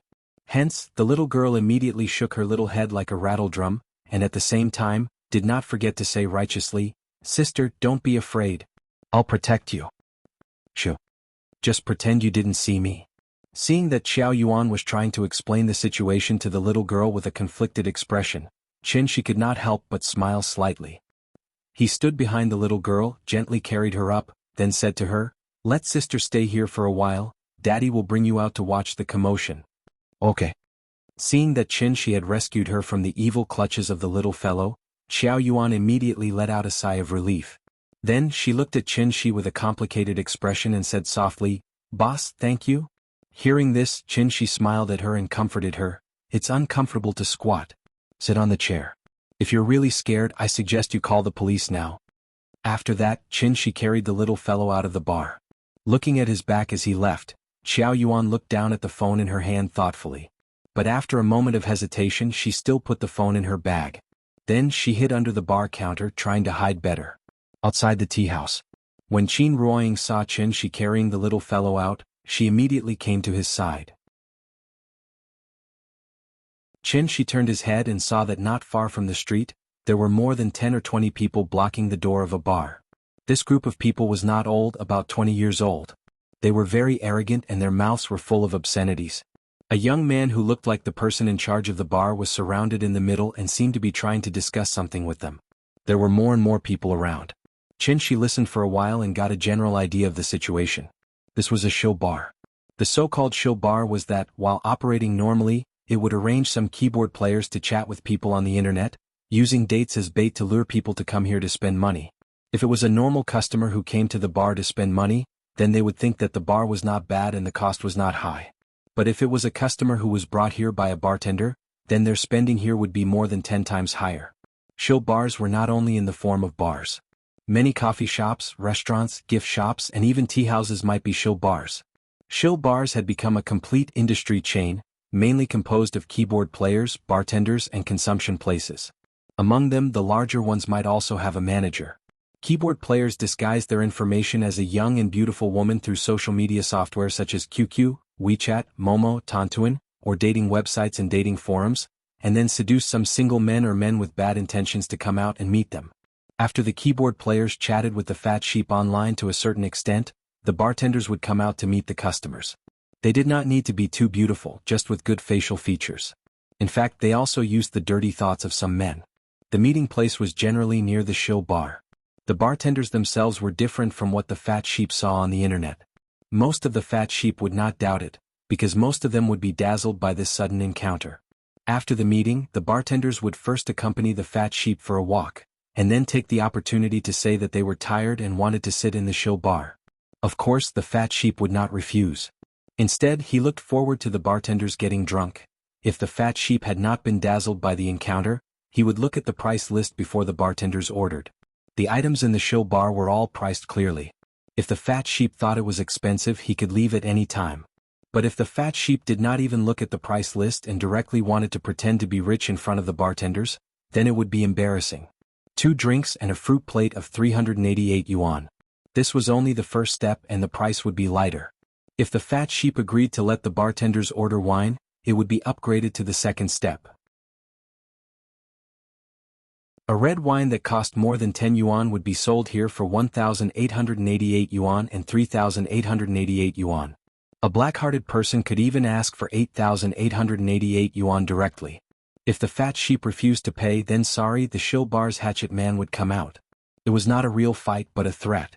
If he did not pay, he would not leave. A smarter fat sheep would ask to share with the bartenders, only give half of the money and then call the police afterwards. However, it was a pity that the industry itself was in a gray area. As long as the boss of the shill bar was smart, even if the fat sheep called the police afterwards, the boss only needed to refund the money, because they did not break the law. There was a price list on each table. The price was clearly marked and it was voluntary. Qiao Yuan was obviously a bartender's. But what was strange was that the fat sheep were generally spendthrifts who did not have much social experience. This group of young people who blocked the door of the bar and made trouble were not good people at first glance. To put it bluntly, they were not cut out to be fat sheep. What the hell was going on here? Qin Shi held the little fellow outside the tea house and watched the bustle. At this time someone said, "She's in the tea house over there." After the group of people heard this sentence, they immediately rushed in the direction of Qin Shi. Several guests in the tea house were still happily watching the bustle, but when they saw the group of people suddenly coming over, they quickly hid to the side. There was a street outside the tea house and across the street was Ho-Hai. Qin Shi and Qin Ruoying stood side by side at the entrance of the tea house. After the group of young people came over, they surrounded them. The little fellow was obviously frightened by their formation, so he immediately shrank back into Qin Shi's arms. Seeing this, Qin Shi handed the little fellow to Qin Ruoying, and then motioned her to take the child in first.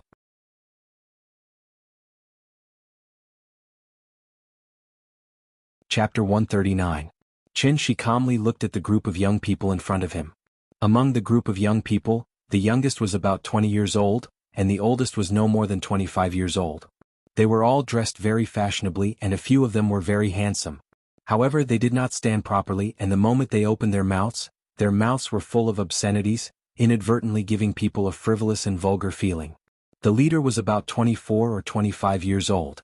After his companions surrounded the door of the tea house, he stood in front of Qin Shi with a cigarette in his mouth.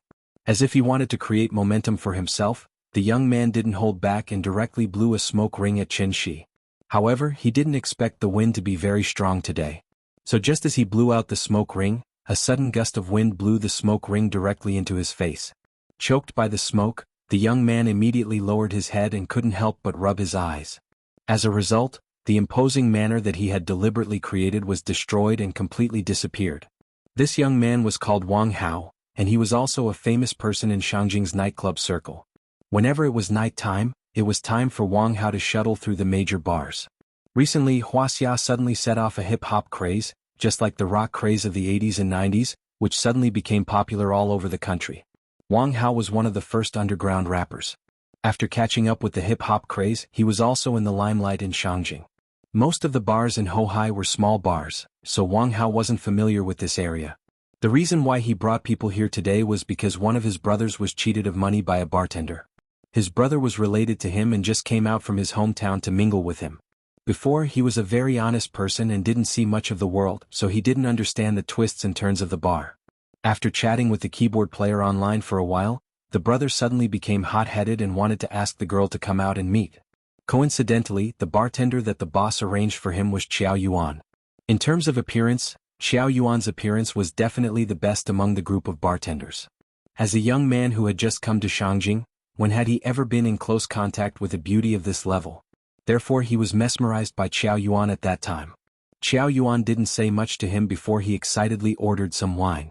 The more he drank, the more confused he became. In the end, he directly opened a big order of 20,000 yuan.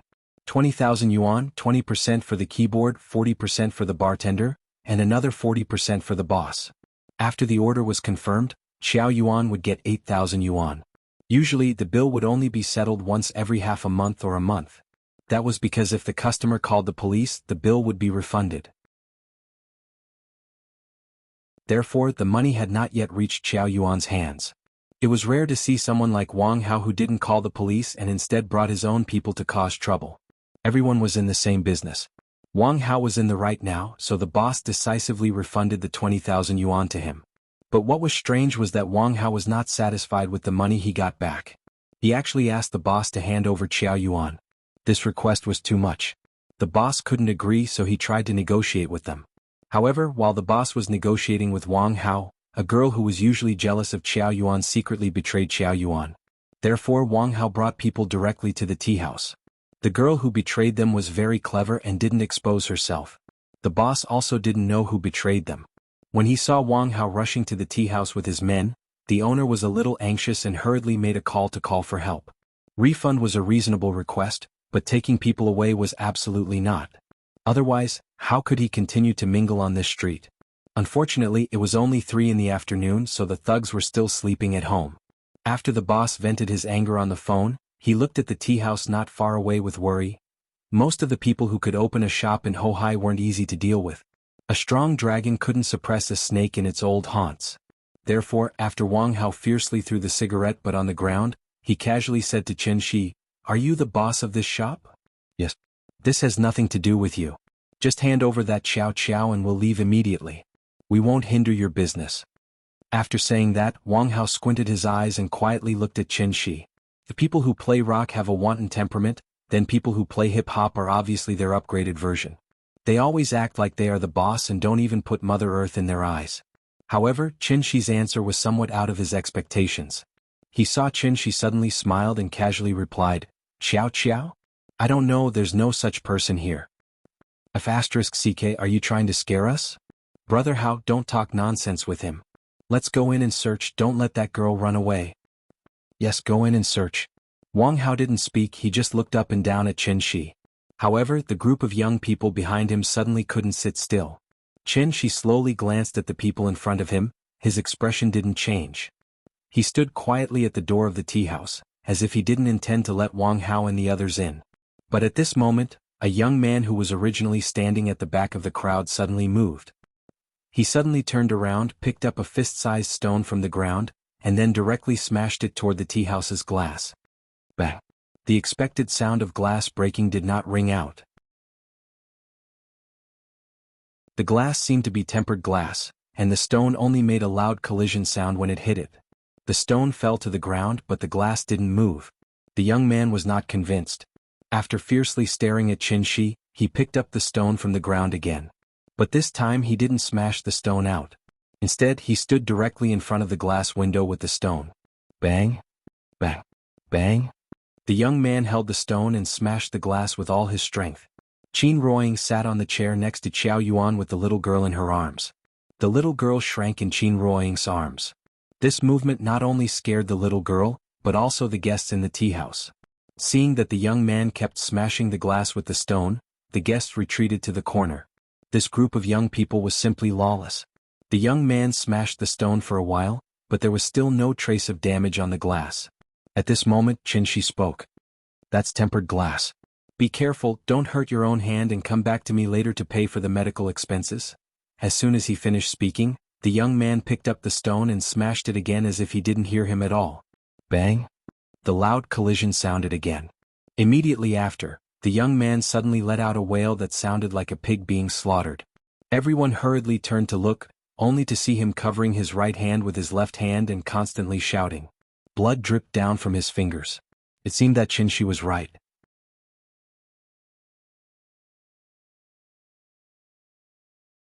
Chapter 140. Smashing the glass and injuring his own hand? This sudden turn of events shocked everyone present. It seems to be quite serious? Quickly take him to the doctor to stop the bleeding. Turn left on this street, there is a small clinic less than 200 meters away. Seeing that the young man's hand was bleeding profusely, Chen Shi reminded Wang Hao with a smile.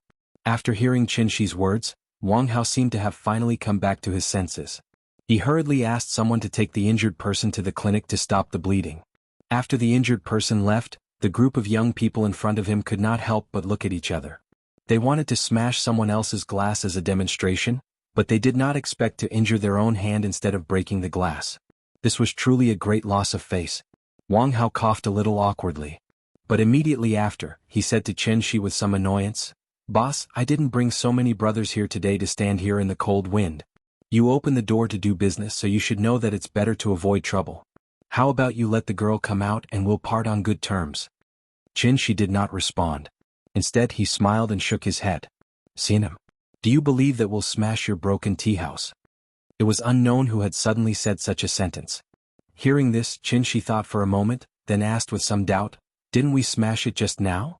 As soon as these words came out, it was like a spark falling into a pile of gunpowder. The group of young people in front of him was instantly ignited by him. A few of the hot-tempered ones were about to rush up on the spot. Looking at their aggressive postures, it seemed like they were about to make a move. However, before Chen Shi could react, Wang Hao had already opened his arms and stopped them. Wang Hao was not stupid, and he was already past the age of fighting for personal feelings.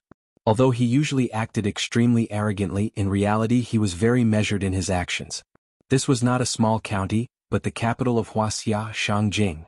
The water in Shangjing was very deep. If you casually threw a brick on the street, it could hit a big shot that they absolutely could not afford to offend. Wang Hao had come from a small county and had finally made a name for himself. So how could he do something as stupid as taking the lead to cause trouble? Even if they wanted to make a scene, they would only do so after he left. Just like wine stalls, every industry had its own rules of survival. Throwing stones and smashing glass was actually not a problem at all. Even if they rushed in and smashed things up, they would only need to pay some money in the end. Article 275 of the criminal law clearly stipulates that, in cases of intentional destruction of property, if the loss of public or private property exceeds 5,000 renminbi, the case shall be filed for prosecution.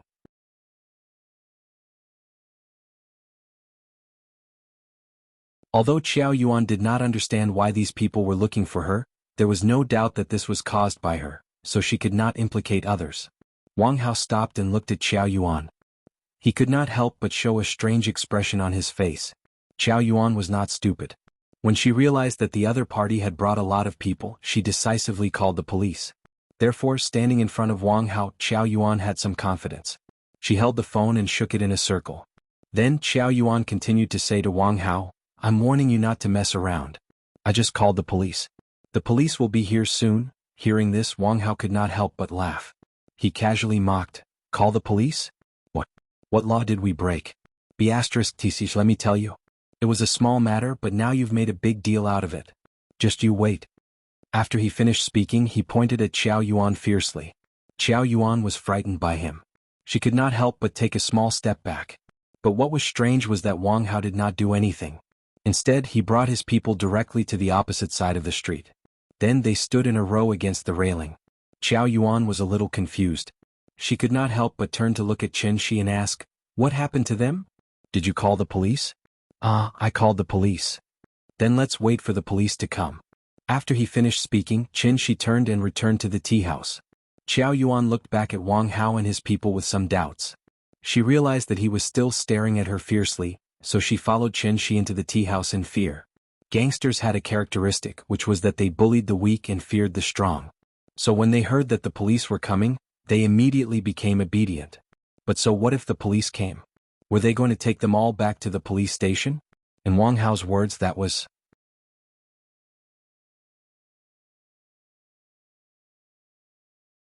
Chapter 141. After hearing that Qiao Yuan had called the police, Wang Hao and his men dispersed. Gathering a crowd to make trouble? No, they just came to Hohai to see the scenery. Qiao Yuan was still a little confused, but seeing that Wang Hao and his men hadn't left, she didn't dare to run around and could only obediently follow Chen Shi back to the tea house. After Chen Shi returned to the tea house, the guests at the two tables gave him a thumbs up and praised, "Boss, you're amazing, you're a real man." Not to mention who was right and who was wrong, just Chen Shi blocking the entrance of the tea house by himself was enough to make them applaud and praise him. This boss was very competent. Qin Ruoying whispered to the little girl at the bar, making her giggle from time to time. After seeing that Chen Shi had returned, the little girl immediately rubbed against Qin Ruoying's arms and reached out for Chen Shi to carry her. After Chen Shi picked her up from Qin Ruoying's arms, the little girl asked sweetly, "Papa, what were you doing outside?" Papa was reasoning with them. "Why? Did they scare you?" Hearing this, the little girl immediately shook her head and pouted, "No, I don't like them." Children were sometimes very strange, and the first impression a stranger left on them was very important. If this person was someone they liked, then they would immediately be very kind to this person as if they were familiar with him. But if this person wasn't someone they liked, then sorry, the child would stay as far away as possible. Unless their parents were around, they wouldn't get too close. The group of people outside was obviously not the little girl's favorite. She touched the little girl's little face and said with a smile, "This is our home. If you don't like them, then Papa won't let them in, okay?" Okay. The little girl happily acted coquettishly. At this time, Qiao Yuan slowly walked over. After hesitating for a moment, she said very embarrassedly, "Boss, I'm sorry for the trouble." After saying that, Qiao Yuan suddenly bowed to Qin Shi. Before Qin Shi could say anything, Qin Ruoying waved at her and smiled. "It's nothing. Why don't you come over and have a chat?" Hearing the lady boss's words, Qiao Yuan obediently sat beside her. "How long have you been in this business?" "Half a month." "How much did you earn?" Qiao Yuan was stunned for a moment. Then she said hesitantly, "If this order is included, it should be more than 20,000 yuan. However, the bill hasn't been paid yet. Why do you want to do this? If I remember correctly, you are a student of Beijing Normal University, right?" Qing Bei is from Beijing Normal University, and Beijing Normal University is known as one of the 4 famous universities in Beijing. It can even be ranked in the top 20 in the country. Do you think it's appropriate for a student from Beijing Normal University to be a prostitute? Qin Ruoying's voice was very soft and gentle, but every word pierced Qiao Yuan's heart. Qiao Yuan lowered her head in silence. After a long while, her tears flowed down silently. Seeing that his wife was about to talk about life ideals with others, Qin Shi held the little fellow and sat in the center of the lobby, leaving some private space for them. Qiao Yuan sobbed in a low voice. Qin Ruoying waited for a moment, then took out a few tissues and handed them to her. "Can you tell me why?" Qiao Yuan took the tissues and wiped her tears. After taking a deep breath, she looked at Qin Ruoying and said sadly, "My father is sick. He needs money. I've done a lot of work, but I can't make any money. Someone recommended me to work in a KTV. I was afraid, so I didn't go. But I really need money, so they recommended me to be a prostitute." Qiao Yuan's family was very ordinary. Her father was a middle school teacher, and her mother was an elementary school teacher. Their income was not high. They relied on her father's tuition classes to earn some extra money. Their family barely reached the standard of a well-off family. She was a very happy girl. Although her family was not rich, she did not have to worry about food and clothing. Her family was happy. She could be regarded as a pretty girl in a small family. Qiao Yuan also worked hard. She was the top liberal arts scholar in her county during the college entrance examination. However, sometimes the reality was more cliché than stories. After all, life was like an electrocardiogram. If it was smooth sailing, it meant that you were dead. 3 years ago, Qiao Yuan's father was diagnosed with chronic uremia. So there were only 2 paths left in front of them: lifelong dialysis or kidney transplant. The price of dialysis was not too expensive. The charge was slightly different in each place. The price of a single dialysis was about 400 yuan. A patient had to undergo dialysis at least 3 or 4 times a week, about 13 times a month. It cost 5,200 yuan, about 60,000 yuan a year. 60,000 yuan didn't sound like much. However, for an ordinary family in a small county, this was already a huge expense. Because of his health, Qiao Yuan's father was forced to close the tuition classes. However, he did not quit. Instead, he insisted on going to work every day. Qiao Yuan's father often said, Qiao, don't worry about family matters. Just study hard. When you graduate and find a good job, Dad can enjoy life." This illness was not life-threatening for a while, but it would put a lot of financial pressure on a family. So every time Qiao Yuan returned home, she would feel that her parents had aged a lot.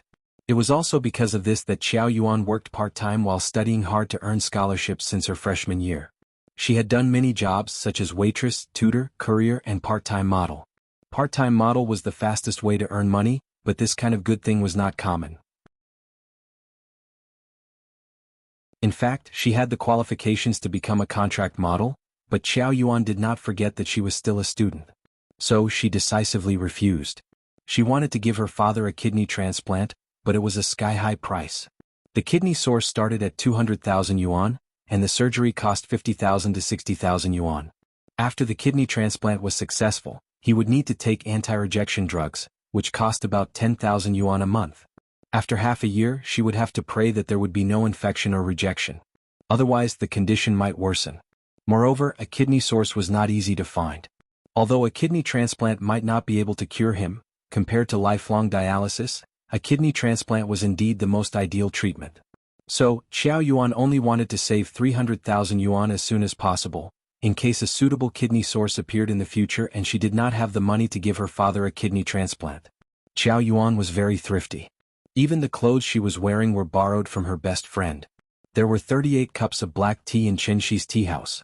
If it were not for the fact that the bar saleswoman had to wait near the bar at all times, and sometimes she would wait for a whole day, she would not come in and sit down for a cup of tea. Being a bar saleswoman was indeed very profitable. In addition, she had some beauty. So, Xiao Yuan had successfully slaughtered a few fat sheep in just half a month. The money came so easily, but it also made Xiao Yuan feel a sense of guilt. So, she saved these people's phone numbers. She had already decided that when her father recovered from his illness, she would return the money to these people one by one and sincerely say, "Thank you." She really could not think of any other way, so, sorry. Qin Ruoying was a very qualified listener. She sat there and quietly listened to Xiao Yuan's story. After Xiao Yuan finished her story, Xiao Yuan could no longer hold it in. She suddenly lay on the bar counter and burst into tears. Perhaps she had been suppressed for too long, so the girl cried very sadly. Seeing this, Qin Ruoying gently put the tissue next to Xiao Yuan. Then she looked at Chen Shi thoughtfully. Chen Shi saw this and nodded gently at her. With his 5 senses, he could easily determine whether the girl was lying or not. When Xiao Yuan was talking just now, Chen Shi was listening quietly by the side. So he was very sure that the girl was not lying.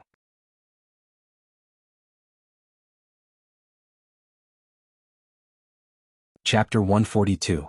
After listening to Xiao Yuan's story for a few minutes, there was a burst of sirens on the street outside.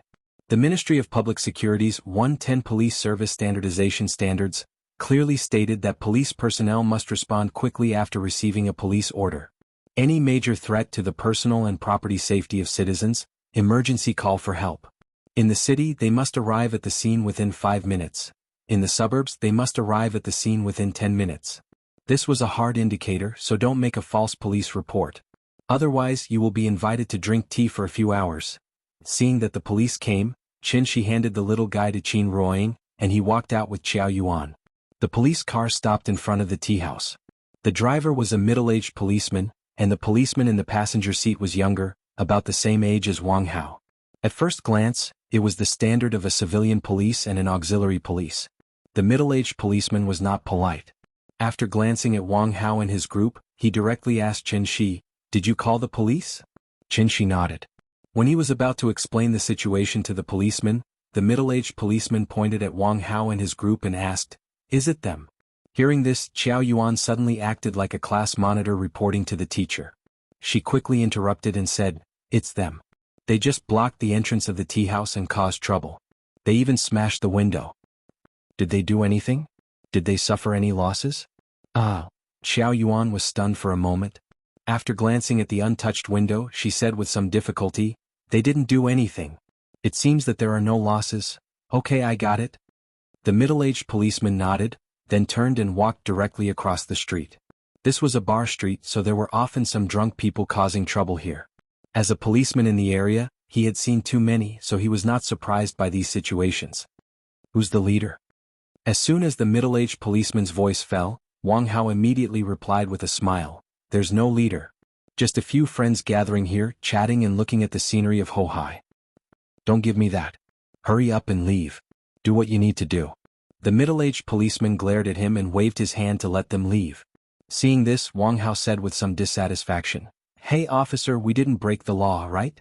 This is not Zongnanhai. Are we not allowed to hang out here?" "That's right. Isn't this bar street? We still have to wait for the night to drink," one of the lackeys casually added. But when he spoke, his eyes were looking at Hohai, as if he didn't dare to look at the middle-aged policeman. The middle-aged policeman was also a veteran. He naturally knew how to deal with this group of punks, so he immediately said to Wang Hao, "Take out your ID card." Wang Hao didn't seem to hear him clearly. The middle-aged policeman glanced at him, then suddenly saluted him. Then he took out his ID and said seriously, "There have been many robberies around here. In order to ensure the safety of the people, I have the right to interrogate you. Please cooperate with the investigation. Otherwise, I have the right to forcibly summon you. If you have any objections, you can call 110 or 12,389 to complain. This is my police number. Please show me your ID card." Wang Hao was terrified when he saw that the middle-aged policeman seemed to have changed into a different person in an instant.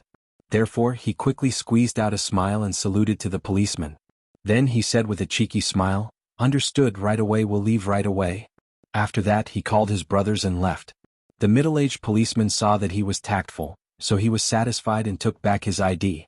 As a basic policeman, he was also considered to be a very responsible kind, so he didn't leave immediately.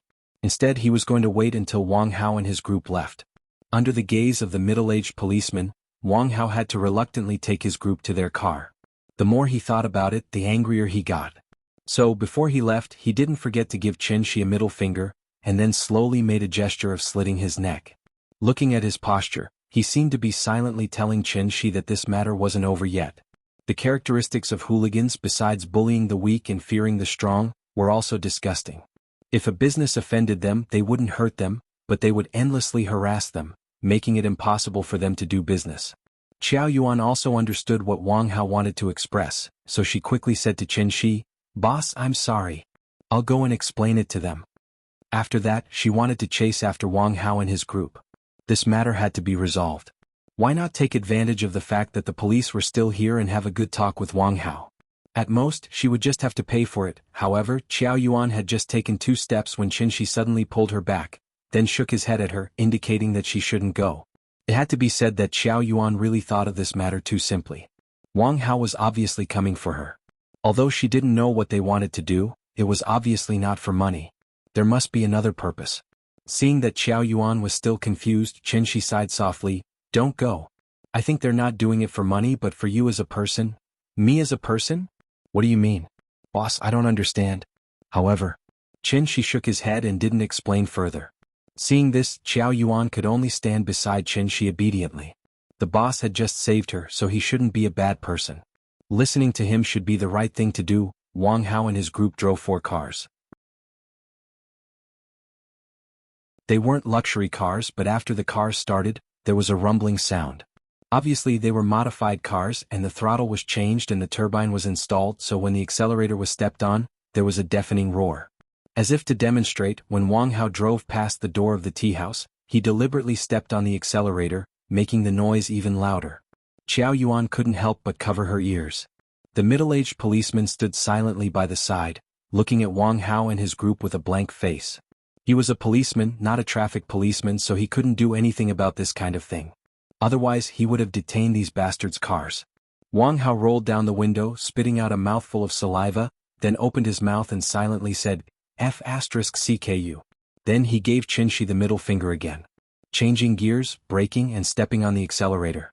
After a set of smooth operations, Wang Hao laughed wildly and sped up. The 4 modified cars roared and sped away in an instant. The middle-aged policeman shook his head, as if he was lamenting the degeneration of the world. However, at this moment, Chen Shi suddenly waved his arm.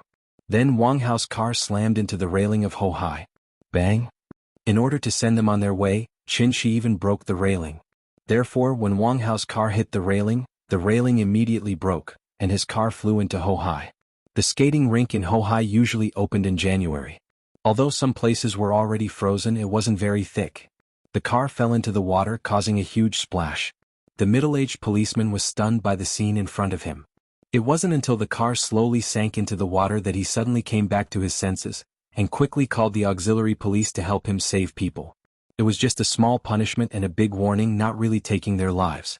Therefore, in order to prevent any accidents, Chen Shi had already considerately opened the car door for Wang Hao while he was still in the air.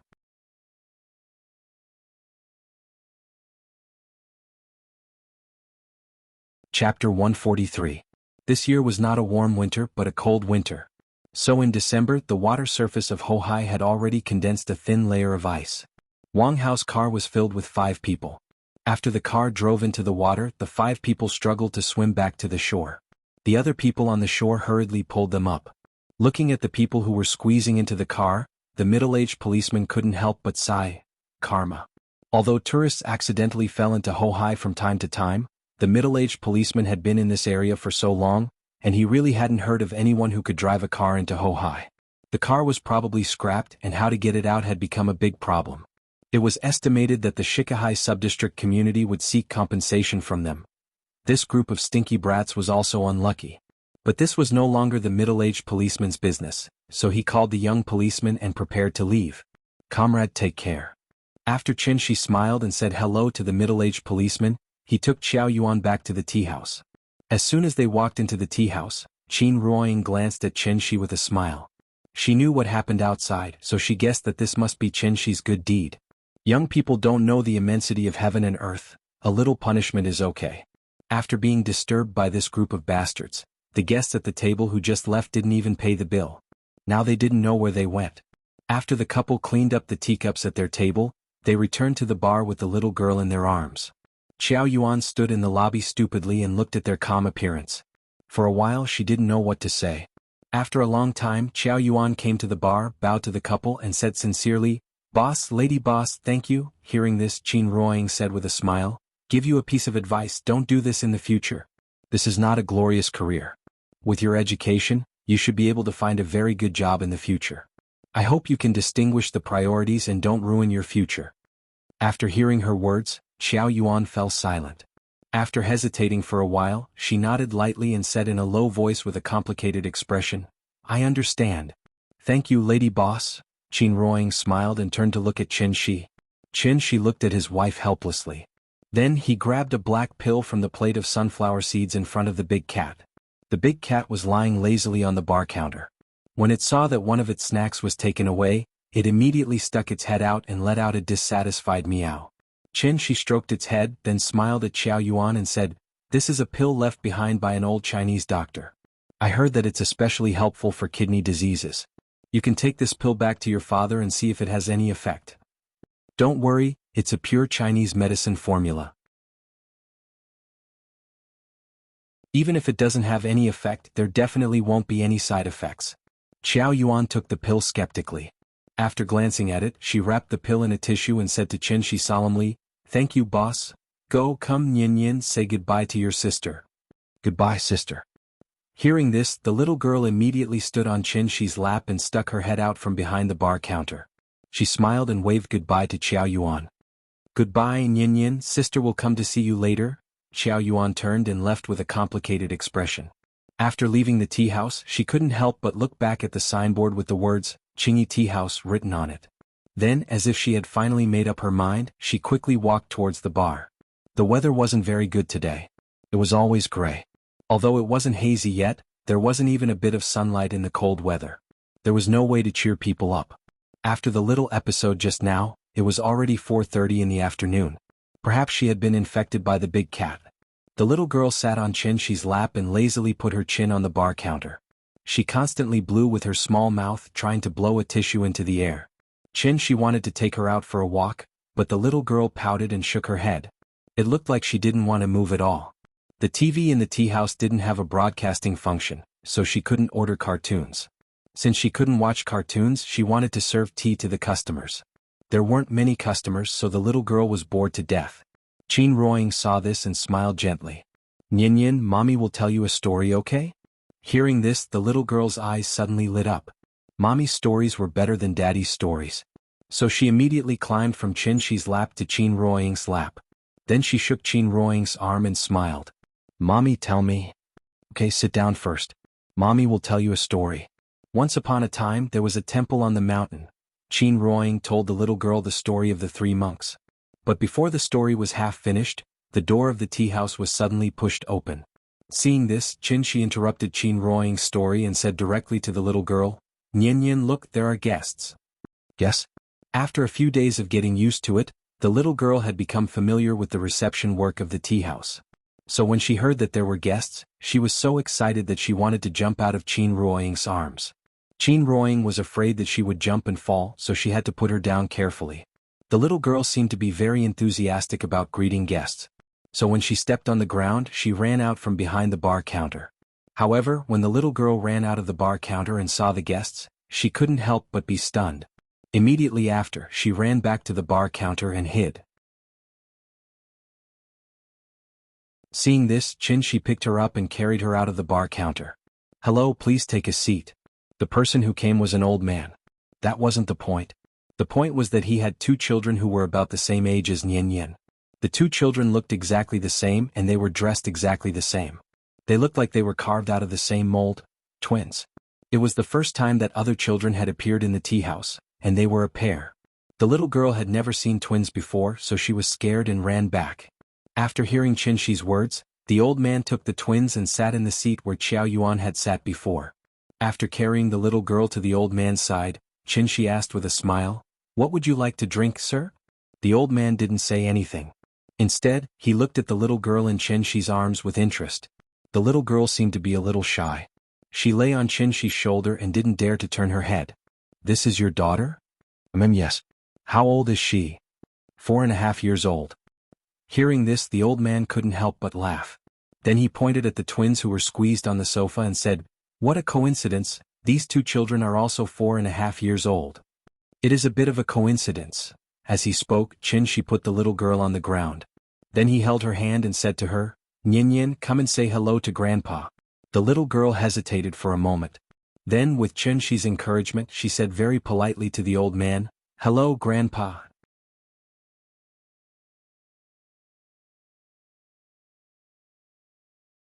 Chapter 144. Twins.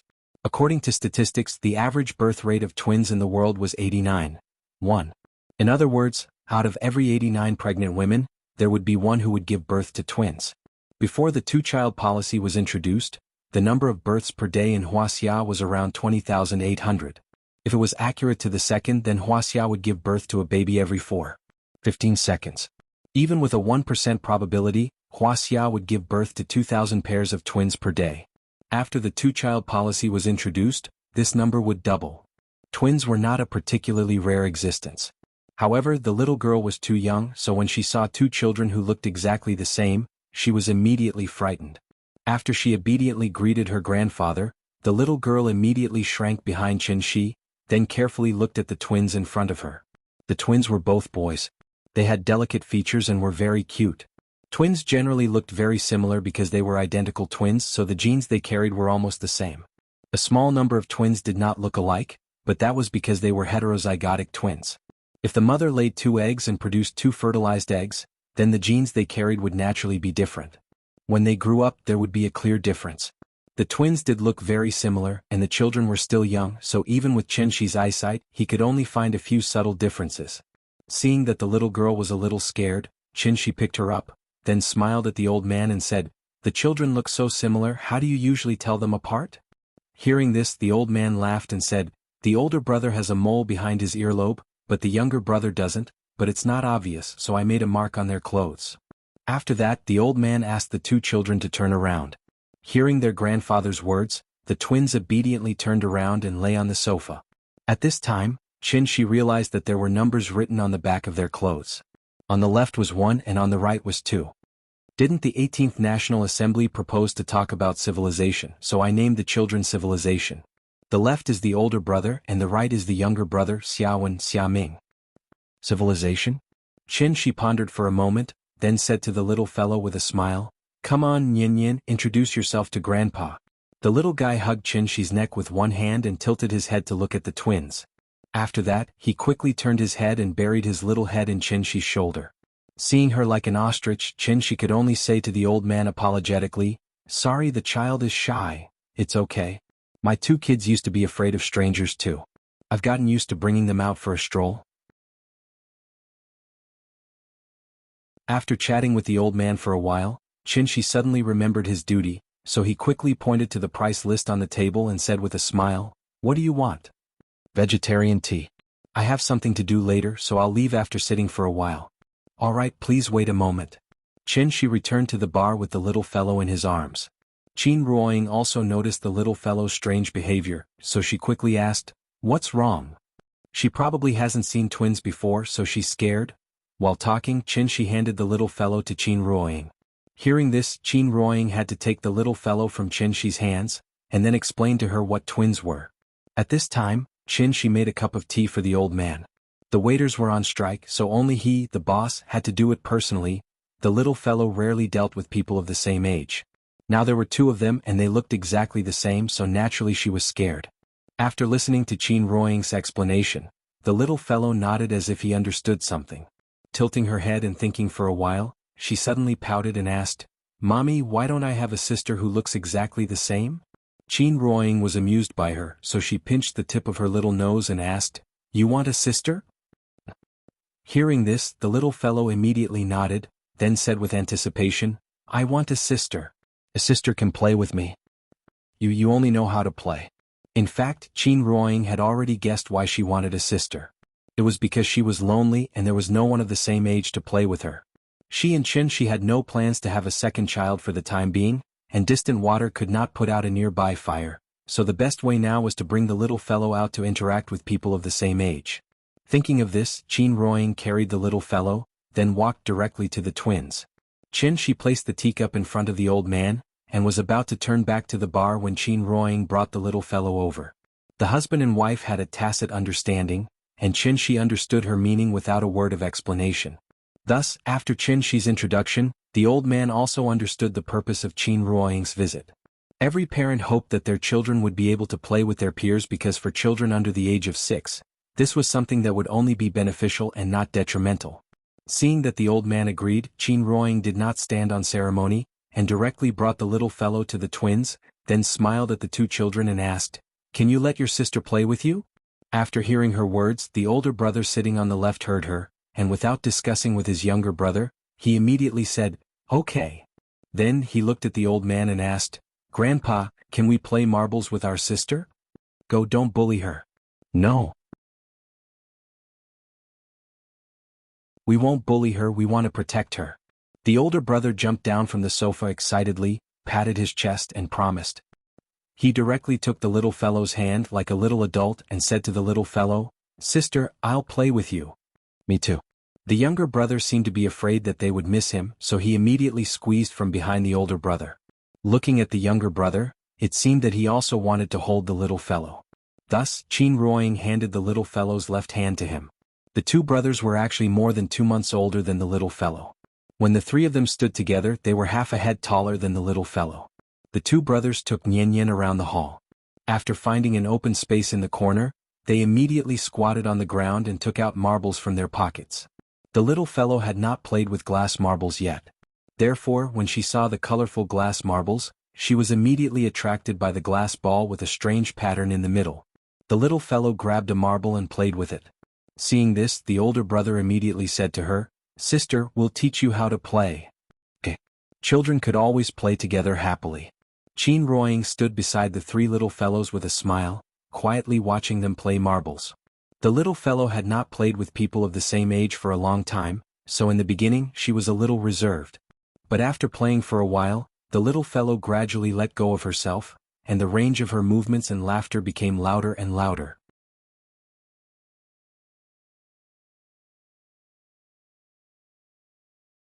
Chapter 145. Playing marbles was actually a very fair competitive game, and it was very helpful for children to learn physics in the future. For example, when they learned about parabola, momentum, force and other subjects, they could not help but think of playing marbles as a child. This also made it easier for children to understand the content of the teacher's lecture. The little girl had never played this kind of game in her life, so she was immediately excited. The twins were already veterans at this game. When they saw that their sister did not know how to play, they let her play. The little girl played 3 times, but they only played once. Qin Ruoying accompanied the children, and Shi accompanied the old man to play Go. However, halfway through the game, the old man's phone suddenly rang. The old man took out his phone and looked at it. His face suddenly sank. After picking up the phone, the old man did not wait for the person on the other end of the phone to speak first. He said directly into the phone, "I'm here, don't rush me." After that, he seemed very impatient and hung up the phone. When Shi saw this, he smiled and asked, "Is there anything else?" "Some family matters. I have to go. I lost this game. Let's come back another day." The old man shook his head and said. After a gentle sigh, he stood up reluctantly and asked casually, "How much is this tea? You've been sitting here for less than half an hour and you haven't drunk much tea. You don't have to pay. This bill is on me." Since Qin Shi said so, the old man didn't hold back. After thanking Qin Shi, he told his two grandsons that it was time to leave. When the twins heard their grandfather's call, they were stunned for a moment. They could not help but mutter, "So fast." They seemed to know that they had something to do later, so they reluctantly said to the little girl, "Sister, we have to go. We'll come back tomorrow to play with you." While talking, the two brothers also picked up the marbles on the ground. When the little girl saw this, her face was full of reluctance. However, there was no other way. They had to leave, so she had to silently help the two brothers pick up the marbles. "That green one is mine." When the younger brother saw that his marble was taken away, he was like a cat whose tail had been stepped on. He pounced and snatched the green marble back from his older brother's hand. The little fellow squatted on the ground and silently watched them pick their marbles. She had a pitiful look on her face, as if she was very reluctant to let the two brothers leave. The two brothers put away the marbles and stood up. At this time, the elder brother seemed to have noticed the little fellow's abnormality. He hesitated for a moment, but still chose something in his pocket. After a while, the elder brother took out two marbles from his pocket and handed them to the little girl. "Sister, these two are for you."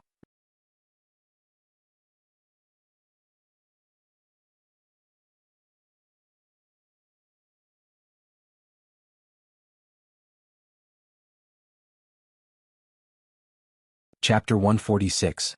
The business of the tea house was not good today, and there were no customers in the morning. The little fellow was lying on the bar, playing with the marbles that the brothers gave her. It was really boring to play marbles alone. After playing for a while, the little fellow felt a little bored, so she looked up and kept asking Qin Shi when the two little brothers from yesterday would come. The old man just said that they would come, but Qin Shi did not know when they would come. Seeing that the little fellow was about to explode, the couple thought about it, and simply took her to the corner yesterday, and then squatted on the ground to play marbles with her. 4 marbles, a family of 3. Seeing that her parents were willing to play with her, the little fellow immediately became happy. Playing marbles was actually very similar to playing billiards, and they both required certain skills. Qin Shi playing marbles was no different from opening a plug-in. In order to let the little fellow play to her heart's content, he had to deliberately miss every time. The little fellow learned the professional posture that the twins taught her, and after a tireless effort she finally hit Qin Shi's marbles. "Papa, I won. I won." After grabbing the marbles in front of Qin Shi, the little fellow excitedly giggled at Qin Shi. "Nian is so good, do you still want to play?" "Yes." As if afraid that her father would not play with her, the little fellow quickly handed the marbles to Qin Shi. Qin Shi took the marbles, put them back on the ground and then said to her with a smile, "Nian, Papa doesn't know how to play, you have to give in to Papa a little." "Okay, I will give in to Papa." The little fellow nodded again and again like a chicken pecking rice. But after restarting the game, her luck was off the charts, so she hit Qin Shi's marble right away. "Oh Nian, you are getting better and better. Papa is so stupid. I won again." The couple squatted beside the little fellow, looking at their daughter's flushed face because of too much excitement. They could not help but reach out and pinch her little face. "Annoying. Papa is annoying. Mama is so annoying." The little fellow twisted her body to avoid the attack, which made Qin Shi and Qin Ruoying laugh out loud. With the company of his parents, the boring morning passed quickly. The 3 of them had just finished lunch when the door of the tea house was pushed open. The old man came as promised. Traveling with him was naturally the twin brother that the little fellow had been looking forward to for a long time. After the short interaction yesterday, the 3 little guys had cultivated a deep enough friendship. So when the 2 brothers walked into the tea house, they immediately looked around for the little fellow. "Sister, we're here." After seeing the little fellow, the 2 brothers hurriedly ran out and surrounded her. Then, as if he was presenting a treasure, the elder brother took out a small car from his pocket and said to the little fellow, "Sister, look. I brought you something good." After he finished speaking, he laid on the ground and slowly pulled the trolley back. When he let go of his hand, the cart immediately moved forward. The little fellow had never played with this kind of toy before, so she immediately ran over and picked up the cart from the ground to study it.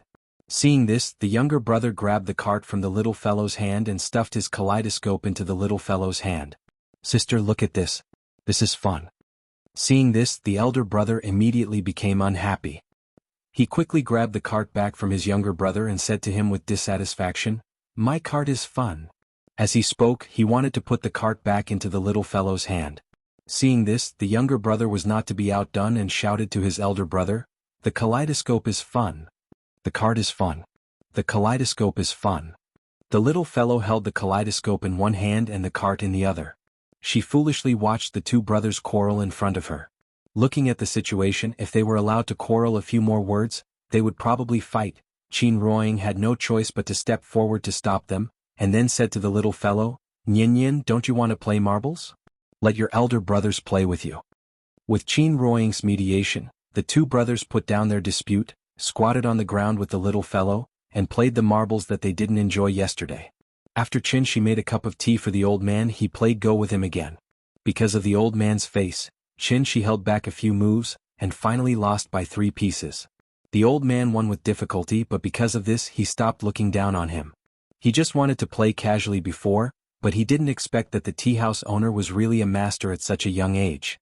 He actually had to use all his strength to win by chance. The two of them chatted while playing Go. Through chatting they learned that the old man's surname was Gu, and he was already 65 years old this year. He lived in Binhai Alley, which was less than 200 meters away from Dongming Alley. The twins' surname was Xia, but the old man's surname was Gu. Obviously he was their grandfather. Qin Shi casually asked about the old man's family affairs, but he didn't expect the old man to shake his head after listening. He couldn't help but sigh, I don't want to talk about these things." Seeing this, Qin Shi didn't ask more. The two of them continued to play Go. This game of Go was only interesting when the opponent was a match. If the opponent was too strong or too weak, it would be boring after 2 games. Qin Shi's level was so much higher than the old man's that when he let the old man kill his dragon, the old man didn't notice anything strange. Instead, he proudly said that Qin Shi was inexperienced. Qin Shi nodded with a smile, and then invited the old man to play another game. Recently it had been a bit gloomy. Although it didn't snow, the sun didn't come out much. Today was the worst day in history, but at the same time, it was also the happiest day for the little girl. The heater in the tea house was on full blast. Qin Shi and the old man played Go leisurely while the 3 little guys were chattering nonstop. Qin Ruoying put on light music, then sat on the sofa next to them and quietly read a book. Perhaps they were tired from playing marbles, so the 3 little guys sat on the sofa to rest. Then the older brother came up with a new trick. Flipping flower rope. The 2 brothers probably played it at home, so after Qin Ruoying helped them find a rope, the 2 brothers immediately showed it to the little girl. The older brother first tied the rope into a noose, then flipped out a square cross with his fingers. When the younger brother saw this, he immediately reached over. After flipping it a few times, the noose was in his hand. Then a double cross pattern appeared on the younger brother's hand.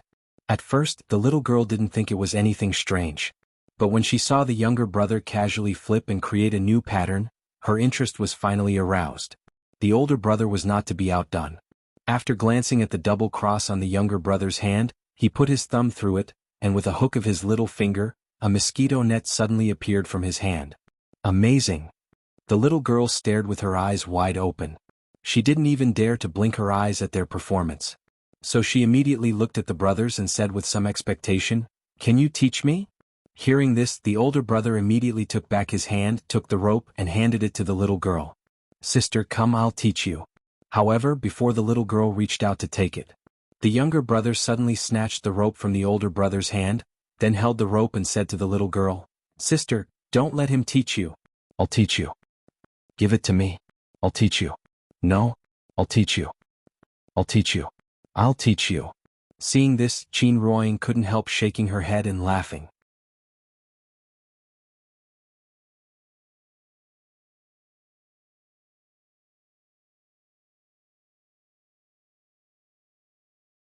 "Yes, the police are at my house right now.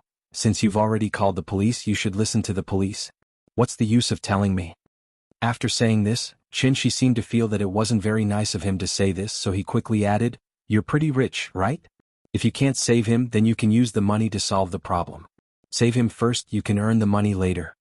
Hearing this, Ning Qiutong said with a sobbing tone, "The kidnappers don't want money, they only want the pills you gave Dad last time." Qin Shi frowned slightly. "Pills? Could it be the accomplices of the 2 Nanyang people last time?" While Qin Shi was still thinking, Ning Qiutong thought that Qin Shi didn't want to, so she begged, "Mr. Qin, Dad told me not to call you. Although the police have already started to act, I still feel very worried. I don't want to risk Dad's life, so I took the liberty to call you. I hope you don't mind. Okay, I understand. Hearing her terrified voice, Shi interrupted her and said directly, Do you know where my house is? I still have a few pills left at home. They're on a plate under the coffee table in the living room. You can go and get them, but remember not to break the lock. Thank you, Mr. Qin. Thank you. That's it then. After saying this, Shi hung up the phone. At this time, Gu Lao looked at Shi with a slightly surprised look and asked directly, Use the money to solve the problem? Your friend was kidnapped? Shi smiled and shook his head. He casually explained, A friend is in debt outside and the loan sharks came looking for him. His family is worried, so they called me. Hearing this, Gu Lao also shook his head and said emotionally, Why would a normal person deal with loan sharks? Your friend is probably not a decent person. I'll take advantage of my seniority to give you a piece of advice. It's better if you don't deal with this kind of people in the future. Otherwise, one day you might be involved. Shi nodded and said yes. After laughing, he did not continue the topic. Seeing this, Gu Lao did not say anything more. The two continued to play Go, and Shi thought about Ning Zhonggua's incident.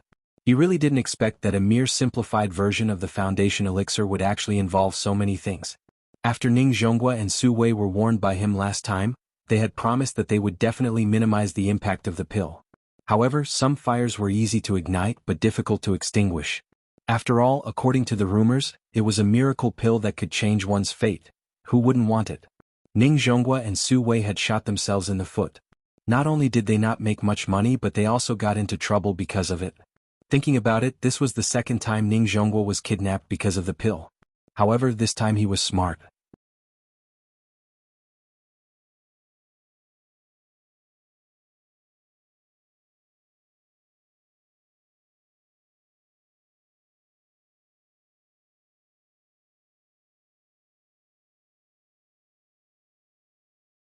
Holding the cell phone, she froze in place.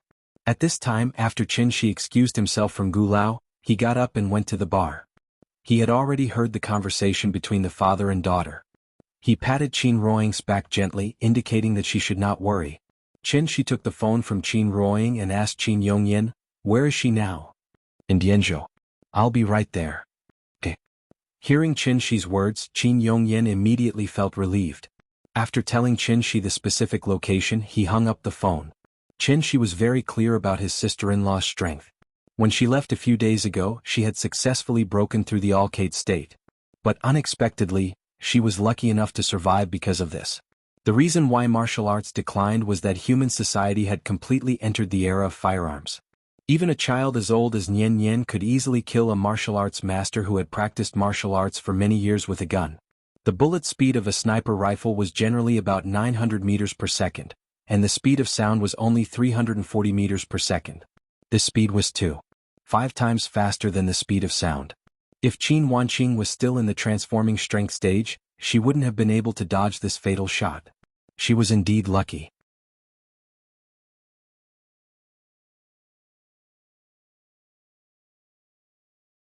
Chapter 149. Something had happened to Qin Xueqing.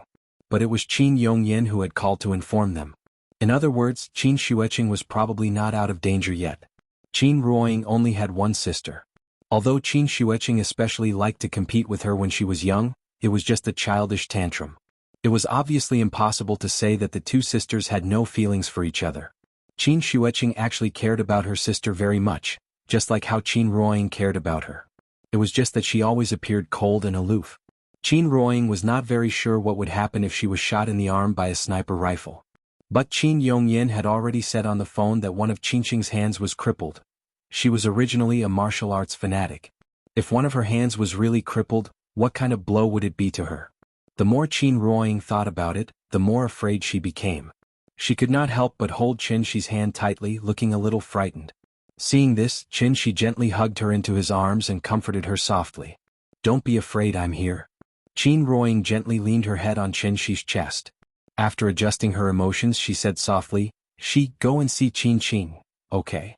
Qinqi nodded, then lowered his head and left a kiss on Qin Ruoying's lips. Perhaps because Qinqi was by her side, Qin Ruoying could not help but feel a little more relaxed after their lips parted. The couple turned their heads to the left side of the bar. The three little guys were sitting on the climbing mat, with a pile of Lego blocks in front of each of them. They were comparing whose block castle looked better. Yin, Daddy has to go out for a while. I'll be back soon. Be good at home and listen to Mommy, okay? Chen Shi's tone was full of negotiation because he was worried that the little guy would suddenly flip out. However, the little fellow's reaction was somewhat out of Chen Shi's expectations. She looked up at Chen Shi. After thinking for a while, the little girl suddenly grinned and said, "Goodbye, Papa. I'll wait for you at home." As she spoke, she waved her hand at Chen Shi. At this moment, the twins waved at Chen Shi and shouted, "Goodbye, Uncle." Seeing this, Chen Shi was stunned for a moment. Then he patted the heads of the three little guys one by one. The little fellow suddenly stopped clinging to him. It probably had something to do with these two brothers. Chen Shi didn't know that the two brothers were brought up by Gu Lao. Their parents were very busy with work, so they rarely accompanied them when they were young. After the brothers explained their situation to the little fellow finally understood how happy she was now. Therefore, when Chen Shi proposed to go out, Yin was very generous. Because she now understood that adults need to go out to work, so they can't be with their children all day. The little fellow was very generous, which relieved Chen Shi of his worries. After briefly explaining the situation to Gu Lao, Qin Ruoying followed Chen Shi to the courtyard behind the tea house. "I'm here, don't worry." "Well, after you understand the situation, remember to give me a call." "Okay." Chen Shi reached out and gently touched Qin Ruoying's face. After taking her into his arms and kissing her again, he smiled and said, "Let's go." Then, under Qin Ruoying's gaze, Chen Shi disappeared in the air in an instant. After sighing softly, Qin Ruoying turned and returned to the tea house. Spring City. What was Spring City? There was no cold in winter, no hot in summer, and spring all year round. Spring City was the provincial capital of Dianzhou. It was one of the important central cities in the western region of Wuxia. At the same time, it was also the gateway city to Southeast Asia and South Asia. Spring City was surrounded by mountains on three sides and Dianchi Lake on the south. Because it was located in a low-latitude plateau, it formed a unique climate of spring all year round. Especially with the plateau lake Dianchi Lake regulating the temperature and humidity, the annual average temperature here was always maintained around 16.5 degrees Celsius. The air was really fresh and the climate was pleasant. As a second-tier city, Spring City was naturally not as prosperous as Zhonghai or as grand as Shangjing. But there was one thing that Spring City was better than these two cities. That was there was no smog. Of course, the high altitude in exchange for spring all year round came at the price of low humidity. After living for a long time, people's skin would become very dry. But for people with rheumatoid diseases, this was simply a holy land for health. Rong City Military District, Spring City General Hospital. Senior Officials Ward. The senior officials ward here was not as high-end as the 301 hospital in Shangjing, but it had the advantage of having a high floor and a good environment. There were wardrobes, fridges, washrooms, and bathrooms. The area was not big, but it had everything. Because of excessive blood loss, Qin Xueqing was still in shock. As a newly promoted martial arts grandmaster, her physique was indeed better than ordinary people. After the heavy sniper rifle locked on, she could still sense the danger and dodge in time while being restrained by others. However, although she dodged the fatal shot, her entire right hand was disabled because of it. Because of the appearance of various supernatural dramas in recent years, many people mistakenly thought that after being shot in the head by a sniper rifle, it would only leave a small hole in the forehead. But in reality, if someone was really shot in the head by a sniper rifle, their head would explode like a big watermelon, and they would become a headless corpse in an instant. The so-called heavy sniper rifle was actually a 50 anti-material sniper rifle.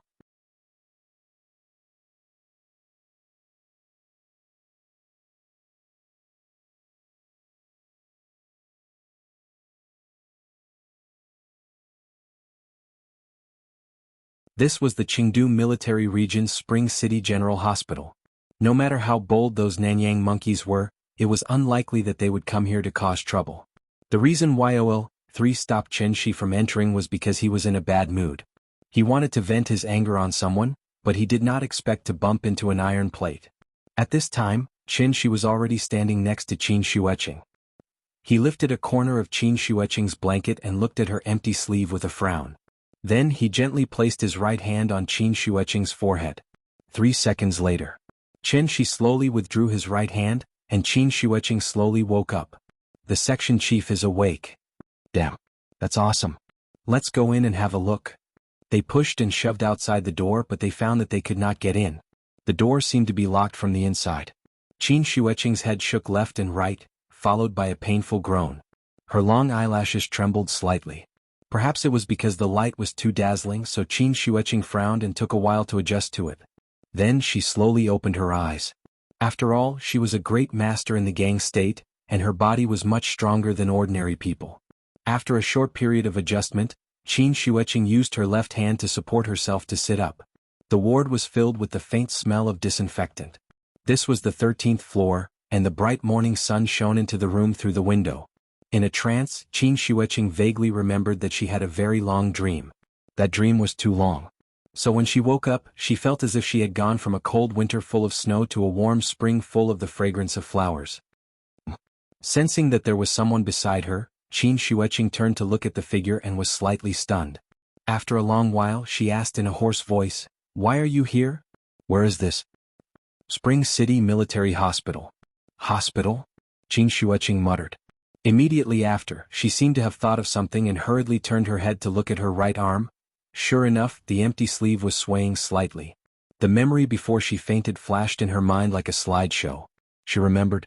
She, who had already stepped into the gang state, was like a real god in front of those Nanyang monkeys, and they were forced to retreat.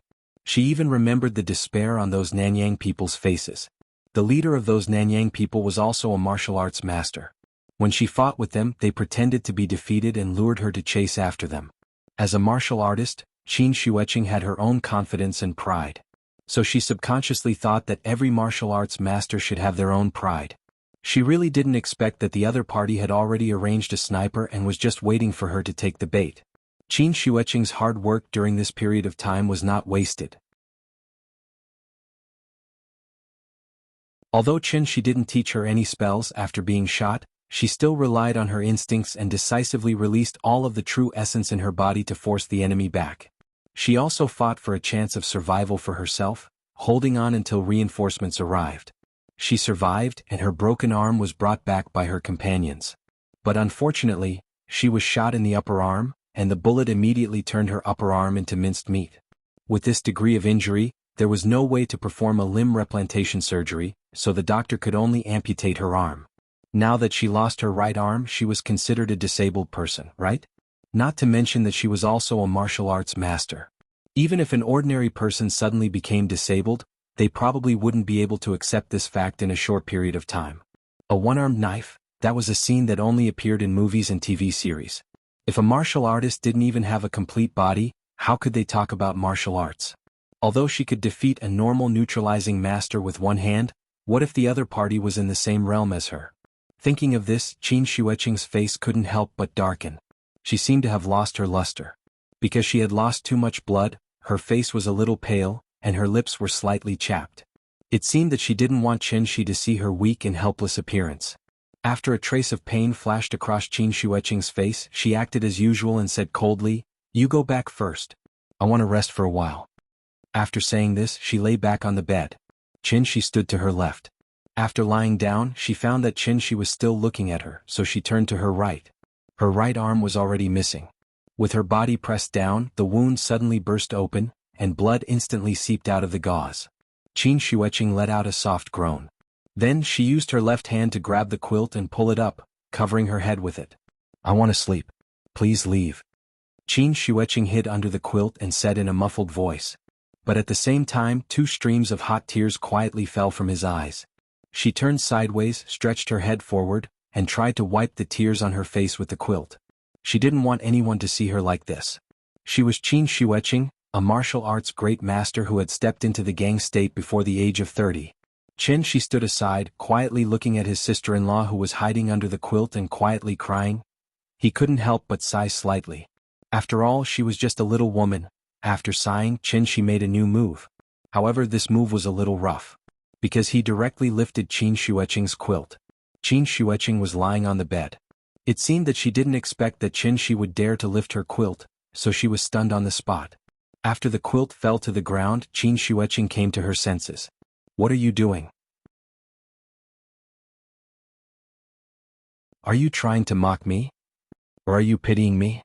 She sat up and roared at Qin Shi, but there was still a trace of tears on her face that hadn't dried yet. Qin Shi didn't say anything. The two of them looked at each other silently. Qin Shueqing didn't see sarcasm or pity in Qin Shi's eyes, but calmness. It was as calm as a lake deep in the mountains without any emotion. Qin Shi saw despair and pain in Qin Shueqing's eyes. This broken arm made her finally understand what despair was. After a long time, Qin Shi finally broke the silence.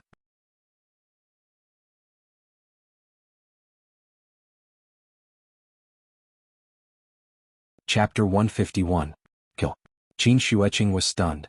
Suddenly she remembered the scene she saw in the village. It was this harmless-looking man in front of her who used frost and snow as a sword and killed the legend of the village. Was he here to support her? Qin Shueqing stared blankly at Qin Shi. There were still traces of tears in the corners of her eyes. That pitiful look on her face made her look like a little woman who had just broken up with her boyfriend and was currently feeling extremely sad. Her weeping beauty and pitiful appearance gave Qin Shi a headache. After a slight cough, Qin Shi said in a low voice, "Let's go. I will avenge you." Qin Shueqing did not speak. She was stunned for a moment. Then she suddenly curled up her legs. She sat on the bed and hugged her legs with her left hand. Then she lowered her head and pressed it tightly against her knees. Qin Shueqing gritted her teeth and tried not to cry. However, Qin Shi's five senses detected the slight trembling of her shoulders and the faint sound of her sobbing. The blow of losing an arm was too heavy for a woman like her who had always been confident and conceited. Blowing the mud up to the clouds, raising the flesh and bones of the dead. In this sentence the words raise and flesh were both methods of using. If translated in plain language it should be, making the dead stand up, making the bones grow flesh. Coming back from the dead and making the bones grow flesh. This was the method of immortals. Wasn't it just a broken arm? Even if she was broken into two pieces, Qin Shi had a way to put her back together. However, after careful consideration, Qin Shi did not intend to tell Qin Shueqing that he had a way to save her now, because his character was indeed flawed. As the saying goes, kindness is like water. Those who are too strong break easily, and those who are soft will never be defeated. Misfortune may be a blessing in disguise, and a blessing may be a curse in disguise. With the experience of losing her hand this time, it was not necessarily a bad thing to let this proud daughter of heaven have a taste of bitterness and temper her. Qin Shueqing hugged her legs in pain silently. Qin Shi was not in a hurry. He just stood silently by the bed and looked at her. After a while, Qin Shueqing gradually calmed down. She rested her head on her knees and carelessly rubbed it twice. Only then did she raise her head and look at Qin Shi with red eyes. She asked, "Did Big Sister tell you to come?" This woman's logical thinking seemed to be jumping around a bit. Qin Shi did not expect that she would ask such a question after crying for a while. Why did it sound like she was treating him as an outsider? If he asked himself honestly, he should have done a good job as a brother-in-law. After pondering for a moment, Qin Shi nodded and said softly, "Uncle Qin and Ying are very worried about you, so I came to check on you first." "What about you?" "Huh?"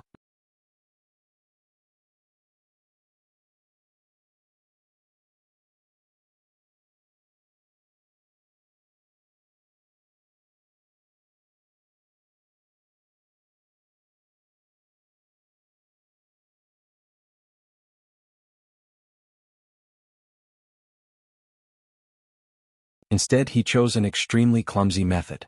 And that was to directly inject his vital essence into Qin Shueqing's body.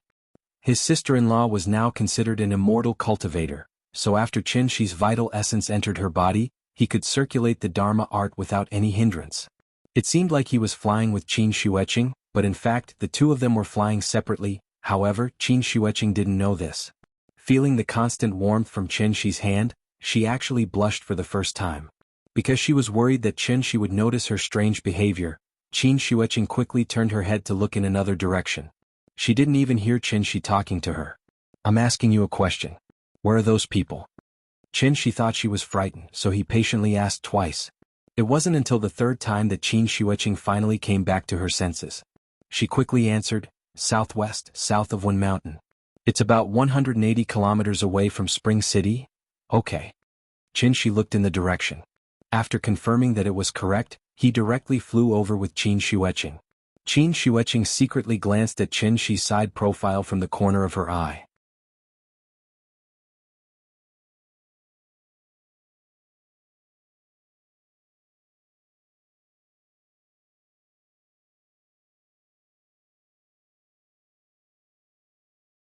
Where are those Nanyang people? Old Dog's expression was uncertain. After hesitating for a while, he gritted his teeth and said, North Vietnam Shan Luo. There were two kinds of people that Chin Shi had to kill. One was human traffickers and the other was drug traffickers. The former was inhumane while the latter was inhumane. However, they needed a guide so they could only let him live for now. Qin Shueching turned around and looked at Qin Shi.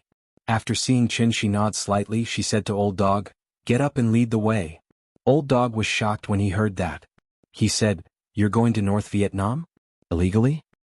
Stop pretending. Do you think I won't kill you right now? Don't, I'll take you. Old Dog was very tactful.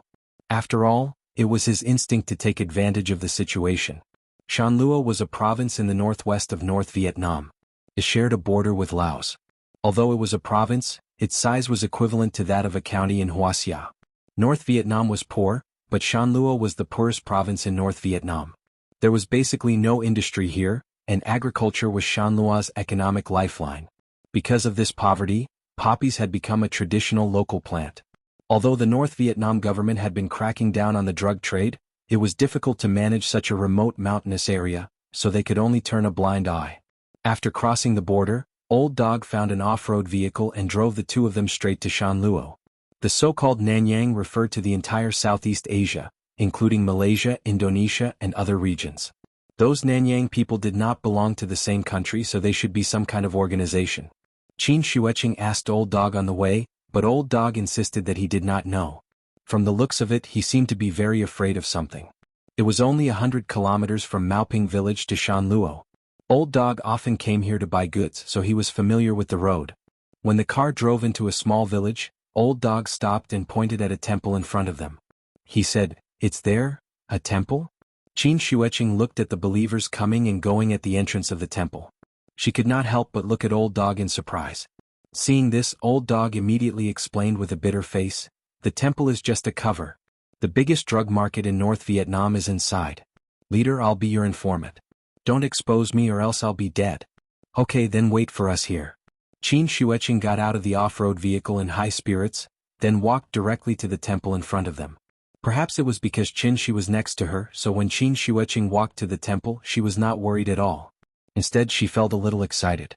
It was a feeling that Qin Wanqing had never experienced before, that she had someone backing her up. It was very exciting, however. She did not notice it at all. She was like a child who was bullied outside and now she came back with her parents to get back at them.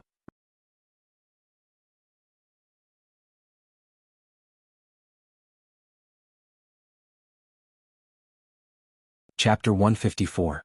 Nanyang did not seem big, but it was one of the more densely populated areas in the world.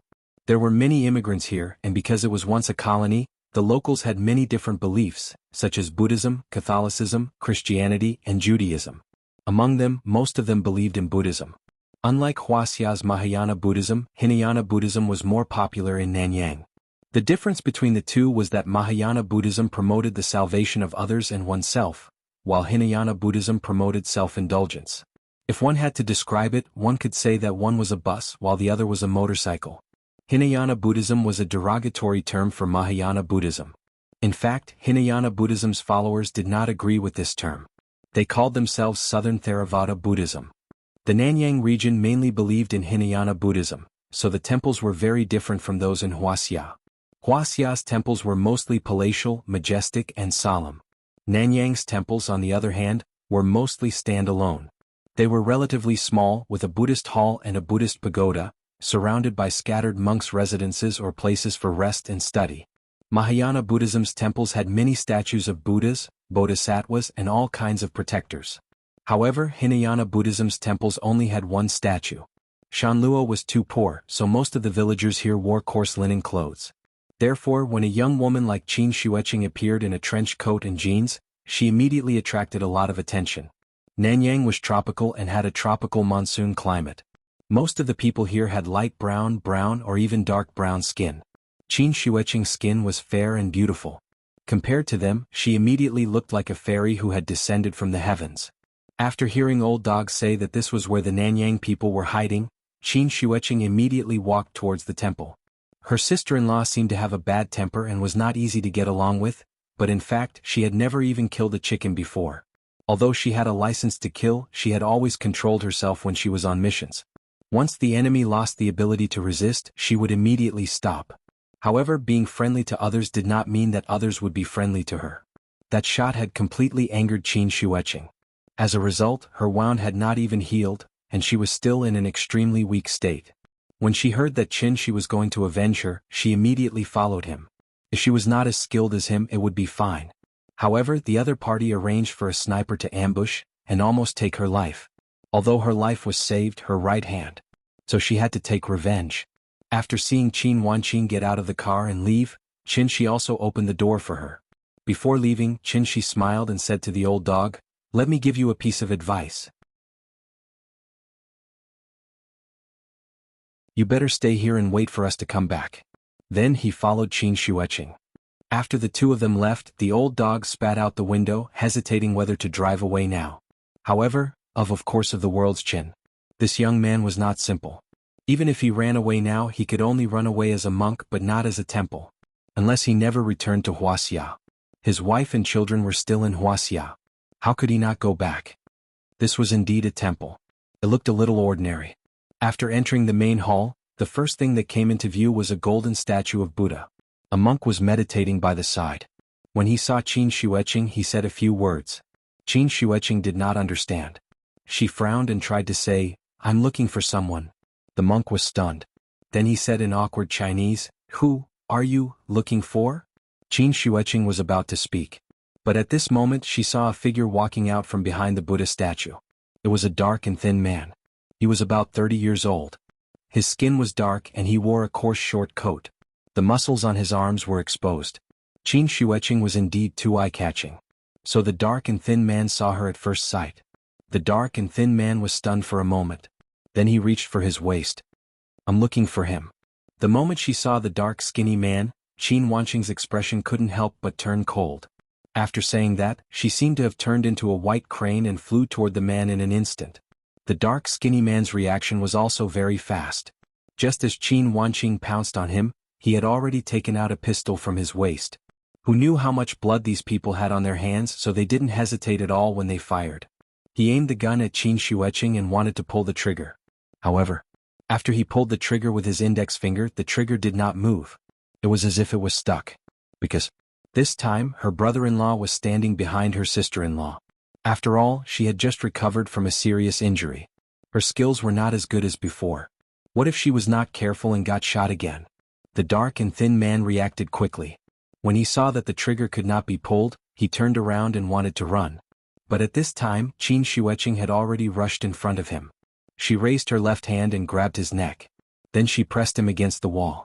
Because she used too much force, the dark and thin man's eyes rolled back. With Qin Shueqing's character and habits, it was absolutely impossible for her to have any close contact with such a rough and stinky man. But now she was angry, so she did not care about anything. She grabbed the dark and thin man by the neck and lifted him up. Then she asked coldly, "Where is the Wuxia that you kidnapped?" All of this happened in the blink of an eye. The monk next to them was an ordinary person.